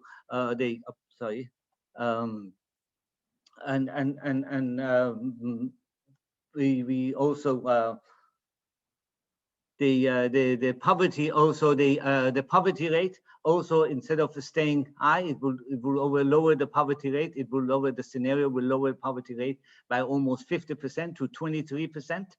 And if, for example, the scenario that includes the basic income grants scenario, it will also significantly have reduced even further. They have a more impact, a significant impact on poverty. Inequality also, it reduces Gini coefficient by about 16 percentage points, as you can see, continuing after 2020, gradually declining. So it provides basically higher growth, significantly higher average growth rate, significantly lower unemployment rate, lower poverty rate, and inequality. The scenario also, when you look at the overall scenario, the framework, it produces simultaneously expands both aggregate demand and aggregate supply, and it produces that balanced growth. And you can look at that from the aggregate demand side, the total expenditure in the economy from households, government, investments, and exports and trade, and against aggregate supply, production side of the economy, and you'll see that the balanced growth that results from the mix of demand and supply interventions in the economy and the dynamic effects of the two produces these endogenous outcomes of balanced growth. In terms of fiscal and debt sustainability, it's important over the next decade. Government revenue, we find that will obviously grow concurrently with projected GDP growth, and thereby generating the funds needed to pay for scenarios expected increase in government expenditures. And this is clear from here. Is at the bottom is the bourgeois scenario, the business as usual scenario, and on the top is the 6-pillar scenario. As you can see here from the income side, which is reflected in the blue bars, and the 6-pillar with the higher growth of the economy also means higher income, higher tax revenue, and therefore the red bars, which are expenditures, also follow that. It concurrently, it's funded mainly by the expenditure side, and the government expenditure and tax relative to GDP gradually, are basically matching and supporting each other.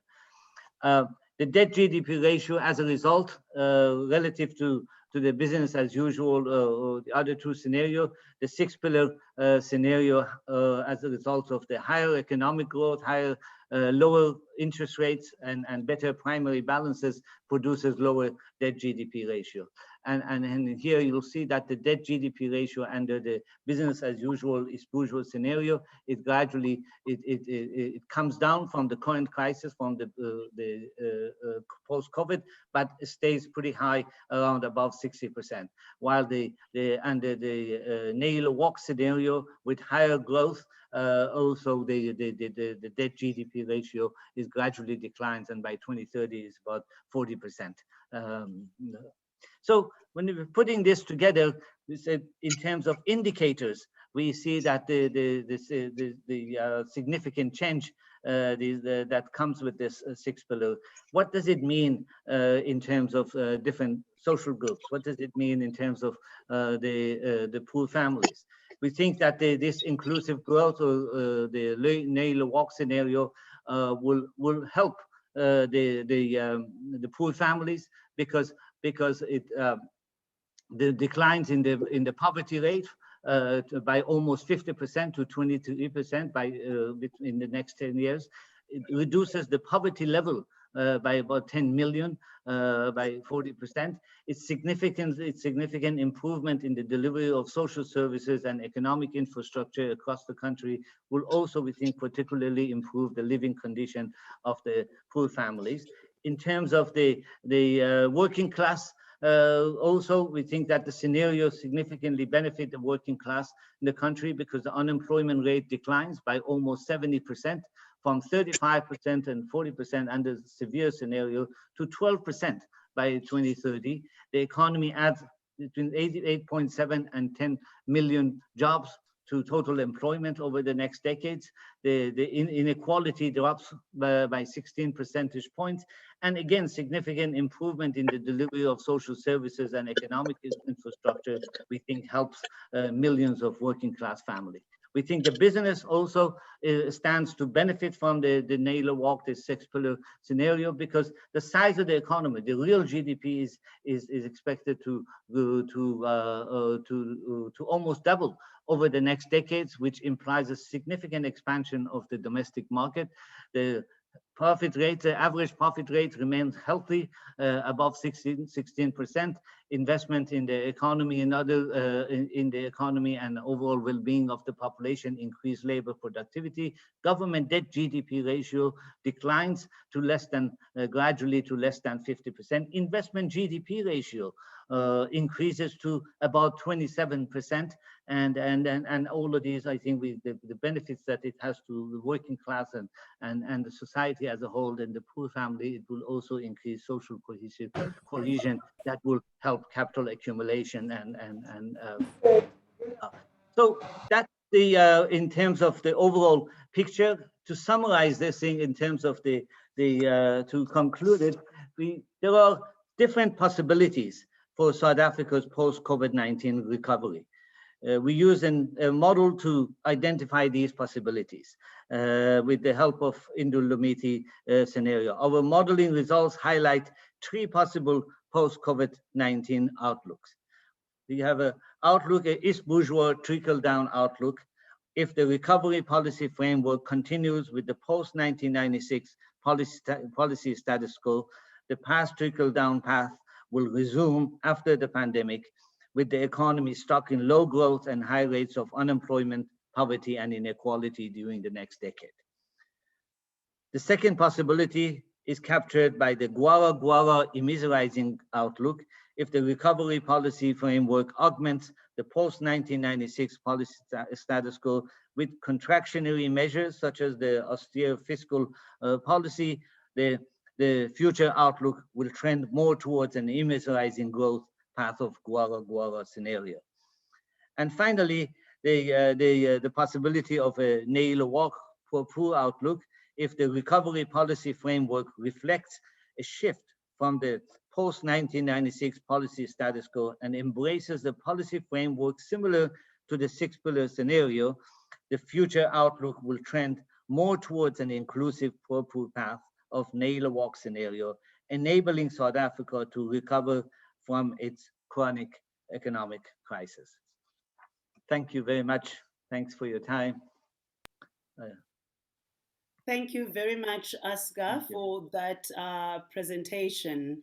We are 30 minutes behind schedule, but we are going to try and mitigate as much as possible. We have a response from business, and this is in the form of a recorded response from Mr. Songezo Zibi from APSA. But we've noted the lively conversations on the chat function, which are largely in the form of suggestions, which is great because as much as we understand that there's a leadership deficit in terms of government, but it shows that we are all not willing to fold our arms while Rome burns. So what I'll do now is to allow the technical team to play the recorded message from Songezo.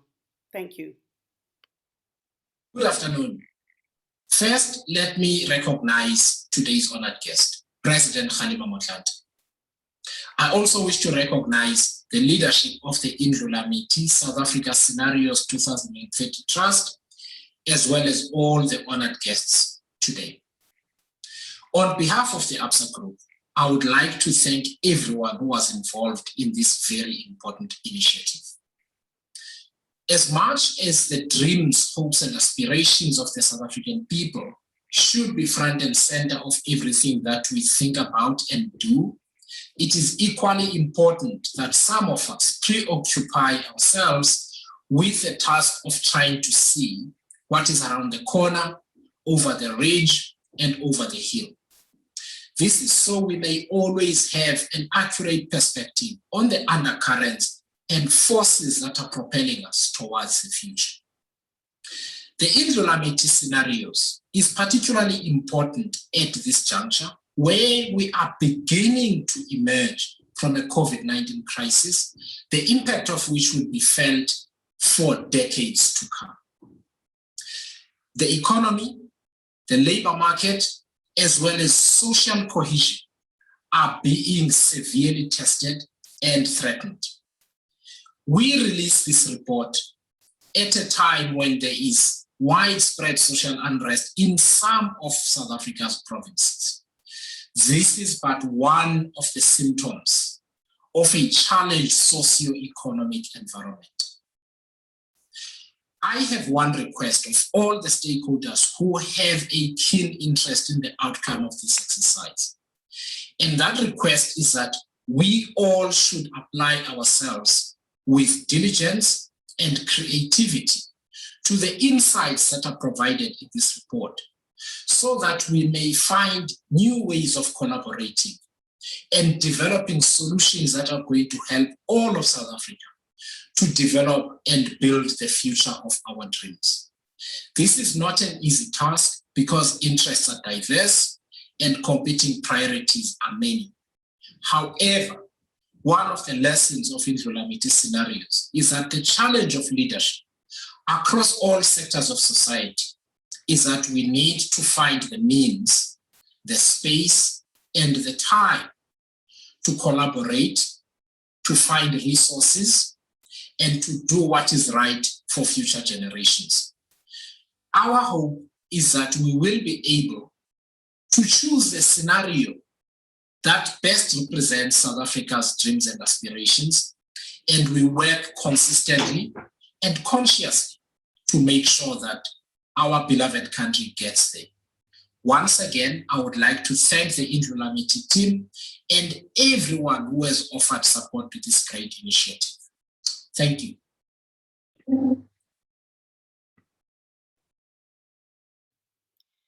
Thank you very much, Songezo, for that message of support, but also thank you so much for amplifying the need for the private sector, in particular big business, to also come to the party.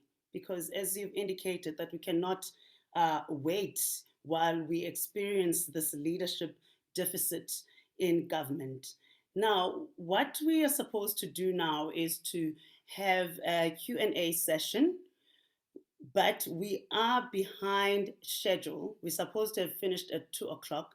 However, I will still allow an engagement. I mean, there's been an active engagement in the chat function, and my colleagues from Indlulamithi have tried to field as many of those as possible. We also welcome all your suggestions, especially those that speak to the production of a booklet with the storylines or the South Africa we wish to have.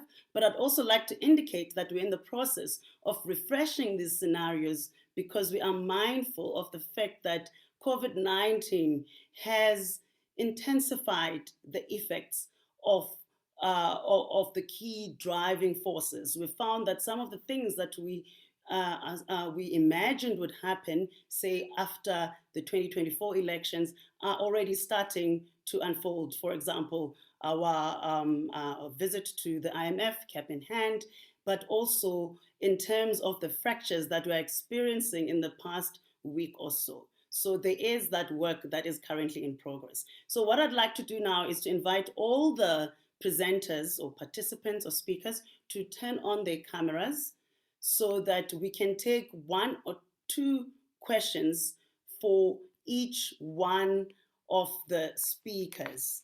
We've also been looking at the chat function to identify if there's any questions that are directed at anyone in particular. And I've noted myself about 4 questions, and would call on my colleagues to respond to any of those. The one that picked up on, the first one was asking whether COVID-19 is indeed a game changer, and that came from Yakub Aba Omar.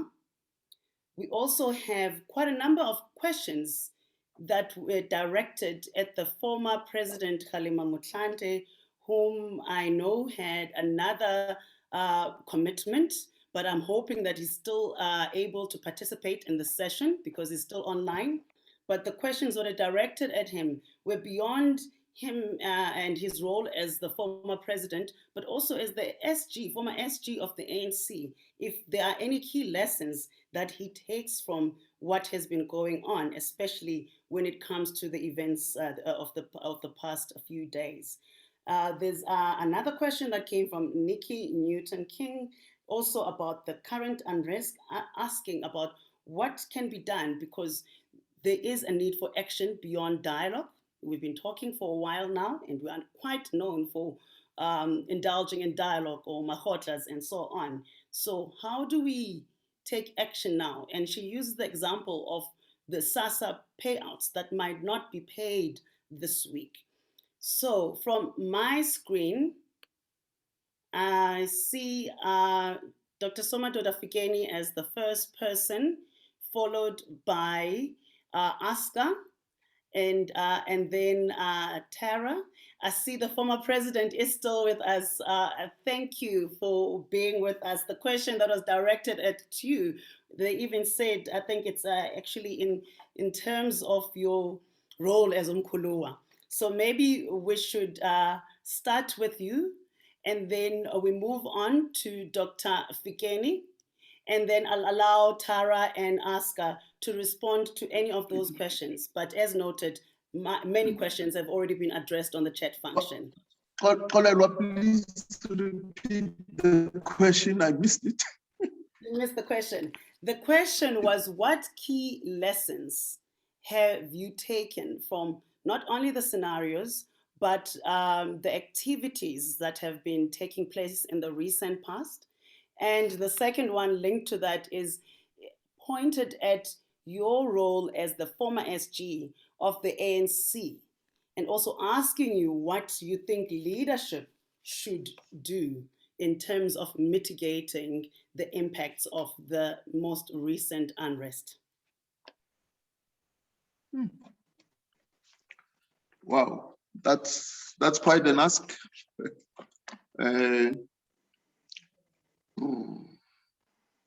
Well, the key lessons really that one takes away from recent activities that include the lootings of the past couple of days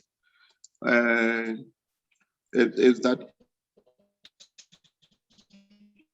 you know, we really need a, and for that to happen, the late Professor Stan Sangweni gave a very pointed suggestion that we got to take away the mandate of appointing senior managers in the public service from the ministers, and by proclamation the president should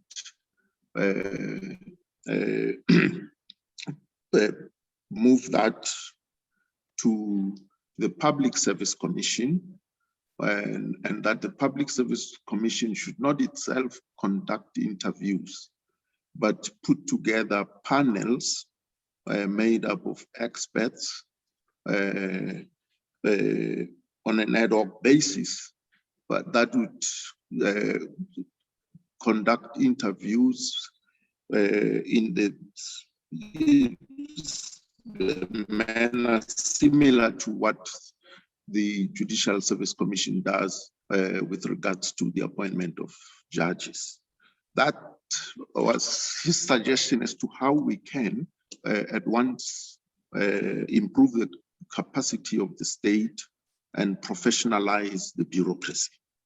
I think if you look at what happens at local government level, it is clear that we conflate the political and administrative functions, and so we end up with very weak municipalities with no capacity whatsoever. And when we think of local municipalities, we do not view them as part of a state. The state, that this is the most important phase of the state where the communities and citizens interact with the state. And so that's the events, recent events and so on, for me, speak to this dying need to create a capable state. Otherwise, the confidence of citizens in the state will forever be declining, and with the resultant resort to their own devices, and once that happens, the anarchy prevails. The second part of the question is a bit more involved. I think I'll take all of your time trying to respond to that one. All I can say is, if the ANC were to live by the prescripts of its own constitution, we would not be where we are today.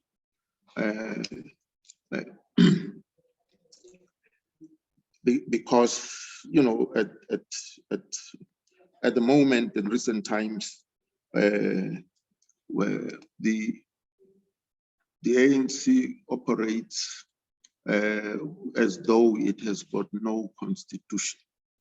And to make matters worse, the ANC constitution is not aligned to the constitution of the Republic in a very clear, explicit way. In fact, the only part where any of the arms of the state are mentioned is caucus, that, you know, in the legislatures or parliament, you will have a caucus, and that's about it. So first step, the constitution of all political parties ought to be, all constitutions of all political parties ought to be aligned to the constitution of the Republic, so that the constitution of the Republic is given its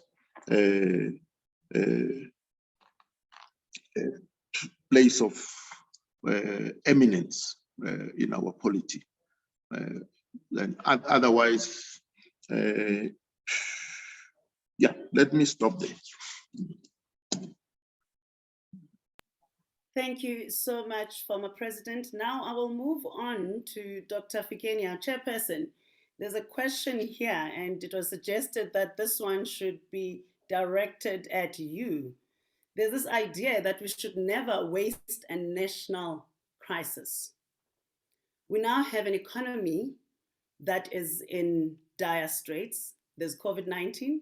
There's also the social unrest that we have spreading across the country, in KZN in particular. It is all amplified by poverty and inequality, as collaborated by our findings from the barometer and the storylines that we've been telling for the past 3 years. So what do you say about that suggestion that we should never waste a national crisis? Over to you, Dr. Fikeni. Well, thank you very much. In fact, our documents, especially the ones on national dialogue and social compact, and including the survey as well as economic modeling, is based on a premise that most countries have managed to focus their minds and pull themselves out of a crisis when they recognize opportunities that a crisis presents.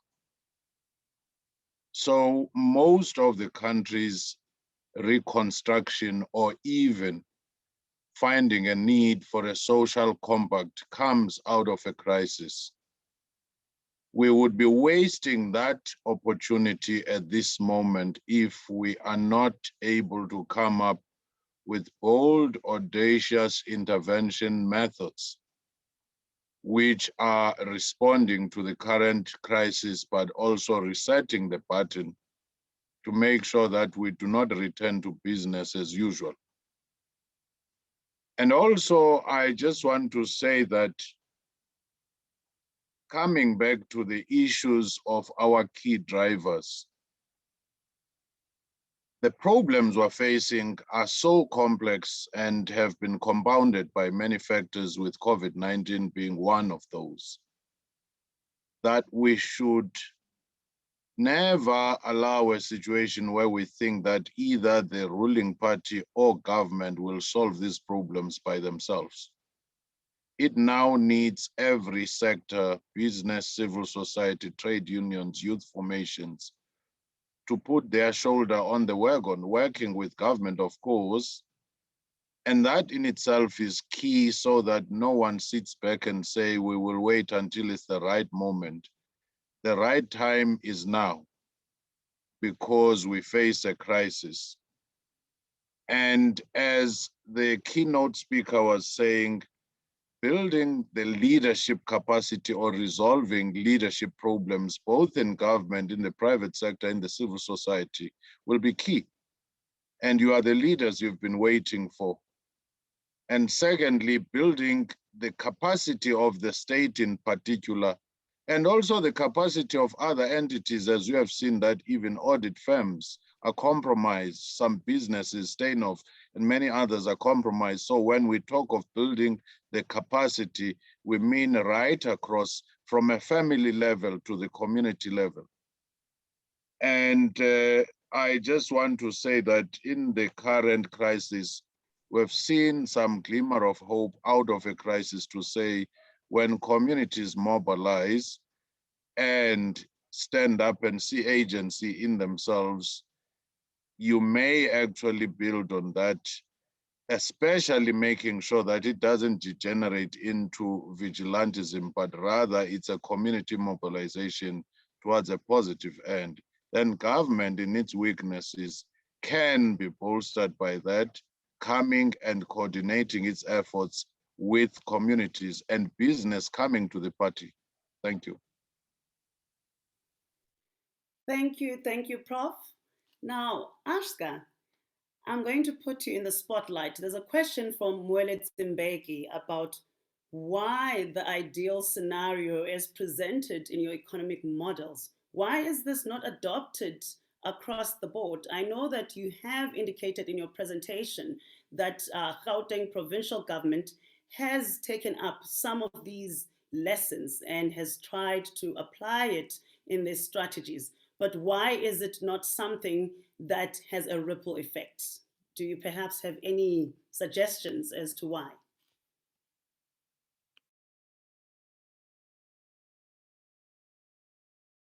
Please unmute yourself, Ashka. Thank you very much. I'll also join in the response there, but Asga first. Thank you, buddy. Former SG. I think it is. The problem is not. I think the way we have articulated the questions actually implicitly highlights the problem. And it's not just about these alternatives. The problem with how the government actually engages with alternative proposals or other ideas from civil society, from academics, from NGOs and organized groups and others. And I think there has not been the record, in my view at least, is not that strong case. I think that the policy consensus that were the post 1996, the gear that was the growth employment redistribution program that was adopted in 1996 has basically remained unchanged. And it has been very difficult to get the government to even consider what if. And that's why we put this in terms of what if. What if we consider alternatives and instead of ring fencing a whole range of policies and says the only thing left is to do some microeconomic changes, and why not consider all what if scenarios that are possible? Because there is no silver bullet. There is no, for example, if anyone thinks that for example, that only macroeconomic or micro or for example the master plans from the trade and industry can solve all the problems, that is not the case. That's not, I don't think, at least from my experience and working on the South African economy the last 25 years, it's not. We have, that's why the sixth pillar is I think resonates with a lot of people, because it brings in the diversity of interventions that are needed. And there is a need for government to actually engage critically, however, but in a productive, positive way. And I think that hasn't happened. So it's a quick answer to that, probably. Sorry. Thank you. Thank you. Over to you, former SG, Buddy Lehotla. Yes, I really have to elaborate on what Asga has said. When I was in government in 2015 and meeting Asga after I had been met him a number of times, I thought that I should talk to our top policy guys, my counterparts, to look at what is a science-driven institution, and that we should think about modeling. And actually took people from Stats SA and DPME to where ASGA works to look at these models. And my team from Stats SA said, well, it looks like it will work. And I tried to get this into government.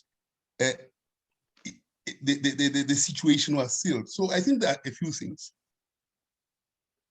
There is a level of capacity that doesn't exist in the state. There is a monopoly of planning in treasury, which is not, after all, a planning entity. There must be the NPC and the Department of Planning and Monitoring. There is absence of planning in the core departments that have to do the planning. So we have surrendered all our powers to the treasury, and they are going to use up that power and use the fiscus to determine the plans. Unless we get out of that mode, we are not going to go far. But I think also the scenarios in the way we constructed them before, like the memories of the future we chose which were in government, they were not underpinned by quantification of the scenarios, which means the modeling part. Then the abandonment from about 2008 and going in government meant that there was never going to be any scenarios or possibilities of quantifying anything. So all these are gaps that are systemic. And when we adopted the NDP, it was a single scenario. And if you have a single scenario, there's nothing as dangerous as that, especially then when you don't even implement it. If you try to implement it by itself as a single scenario, it was also deficient. You need multiple scenarios, like 3 scenarios, to know where you are gravitating towards so that you can take corrective action. So I think in respect of these scenarios, we have 2 powerful things. First, building the scenarios, which means there is public participation beyond parliament. 2, there is the barometer which measures them. 3, there is quantification, econometric quantification. Now, it is for the civil service, parliament, to ask the executive, what is the plan that you are delivering? That question never comes in parliament. And we applaud all the times, even for plans that don't make sense. So by going this route, the discipline will be there. But whether it will go into government as quickly as we wish, it's another matter. My experience is there is still a war to fight in that respect. Thanks. That's the former Statistician General. Thank you for that. One last question to Tara about COVID, whether it was a game changer, but also to abuse my position as the chair. I'd also like to ask Tara, if the barometer data was collected, say today, with all data available, would we get a different outcome? Over to you, Tara. Thank you, Molelwa. I think COVID has not been a game changer in terms of the underlying trends, particularly in social inequality. All of those trends have been there for decades, and certainly for the 3 years we've been tracking the barometer. And if the question then is, what is the one thing we can do most urgently right now to maximally address the social situation as well as the political situation, I'd say it has to be food security. It has to be increasing household level food security across the country. And the fastest way to do that is to reintroduce the social relief of distress grant and move towards a universal basic grant. And in that way, COVID has been a game changer because it has enabled technological and policy level barriers to be removed to get a lot of cash to a lot of people very quickly. So that is something we can in fact do. in a very short period of time. It just takes a decision to reintroduce something that was introduced. In terms of if we did the barometer today with all data available, I think we would end up with the same result, a very similar result. The barometer is specifically designed to be robust to changes in short-term fluctuations of attention, which is the whole point, and to different data situations. So we were very careful to make sure that any data that was missing this year was replaced with equivalent sources of information, and that we are overall confident in what we are saying, both about the indicators that are looking very bad, but also about those indicators that give us hope, and that say we do still have a number of institutions that work well, that we can build on, and we have a number of ways in which people's hope and sense and relationship with each other are positive and can be built on. Thank you. Thank you, Tara, and thank you to everyone who's still with us for being so patient. We know we've run over time by about 40 minutes now. And with that said, I'd like to inform you all that all the slides will be sent to all the participants in the next few days. The website is live and it does have the latest barometer results. And now I will hand over to our CEO, Andile Sangu, to give a vote of thanks and closing remarks. And that's it from my side. Thank you and goodbye. Thank you very much, Kolelwa, and good afternoon to you all, colleagues. Trying my best to move this. I'd like to say, here we meet again on the 4th anniversary of the launch of the Indlulamithi Scenarios that took place in June 2018. It feels as if it was a different world from the world that we are living in today.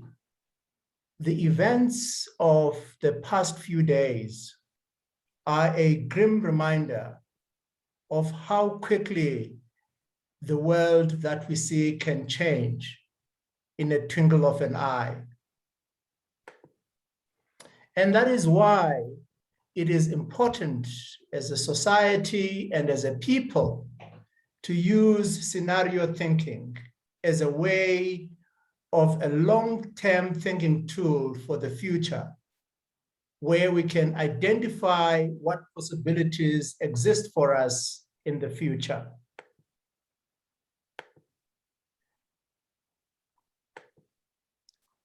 Indlulamithi is about looking above the trees. Indlulamithi is about lifting our gaze above and beyond the current trajectory.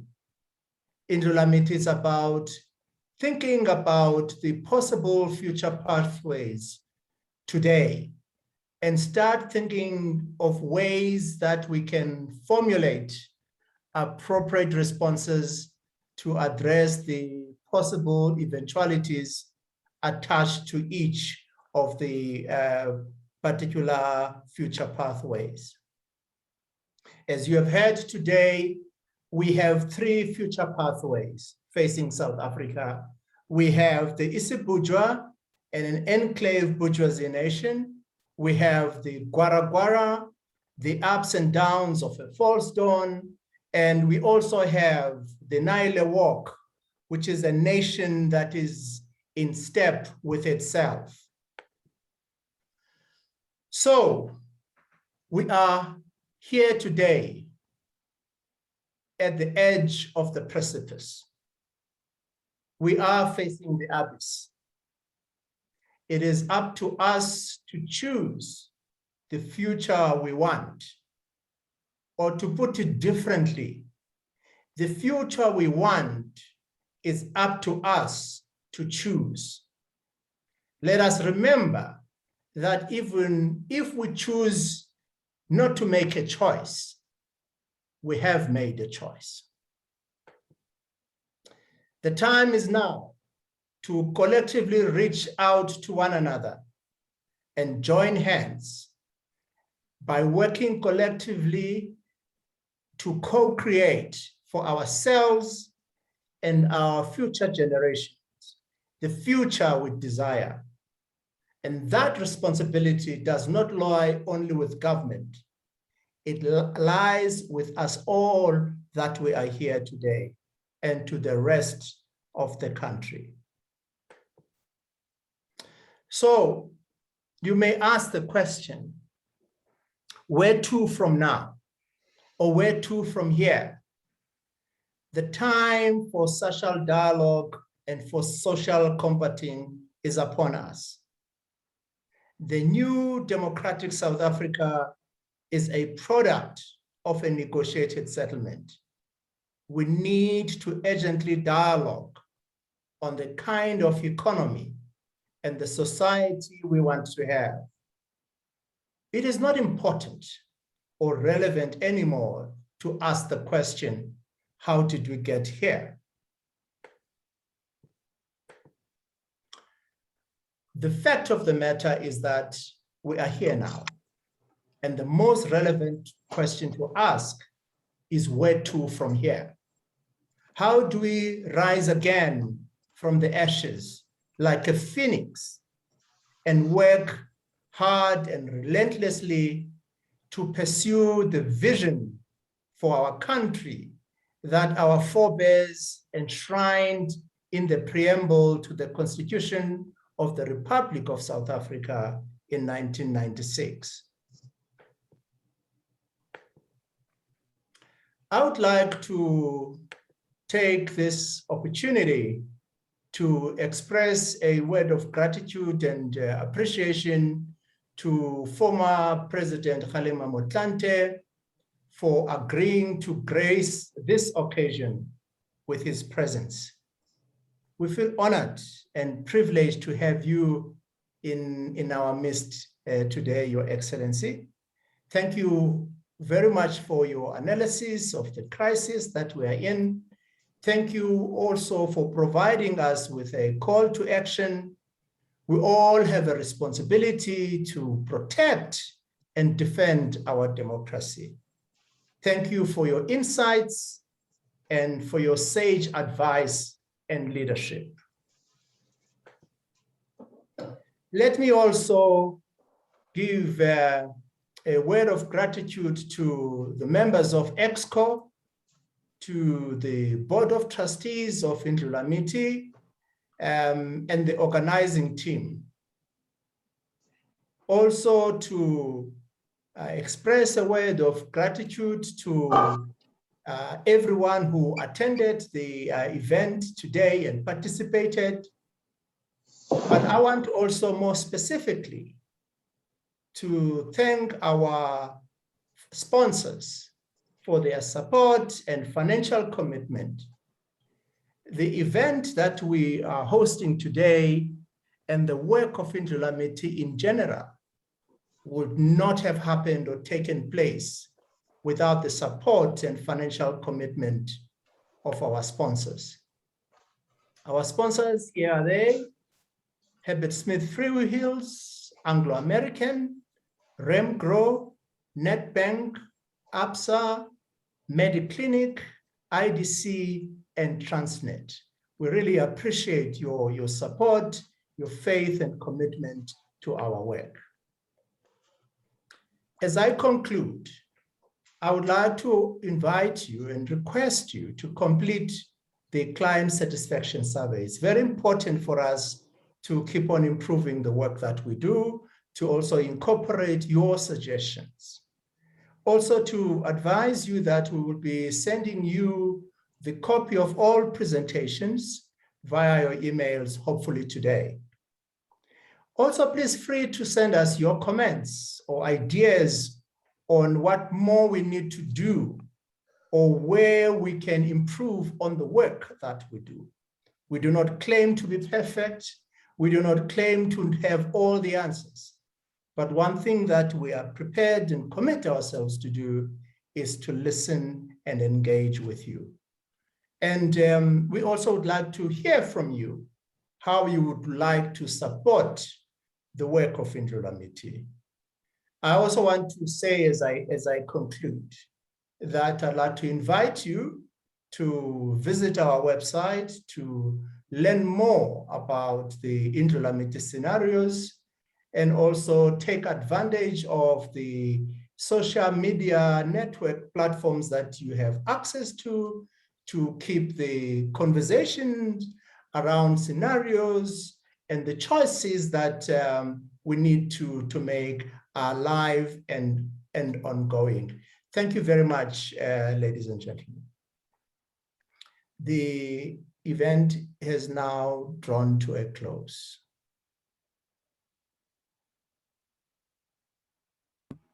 Bye-bye now. Yeah, well done. Thank you. Thank you.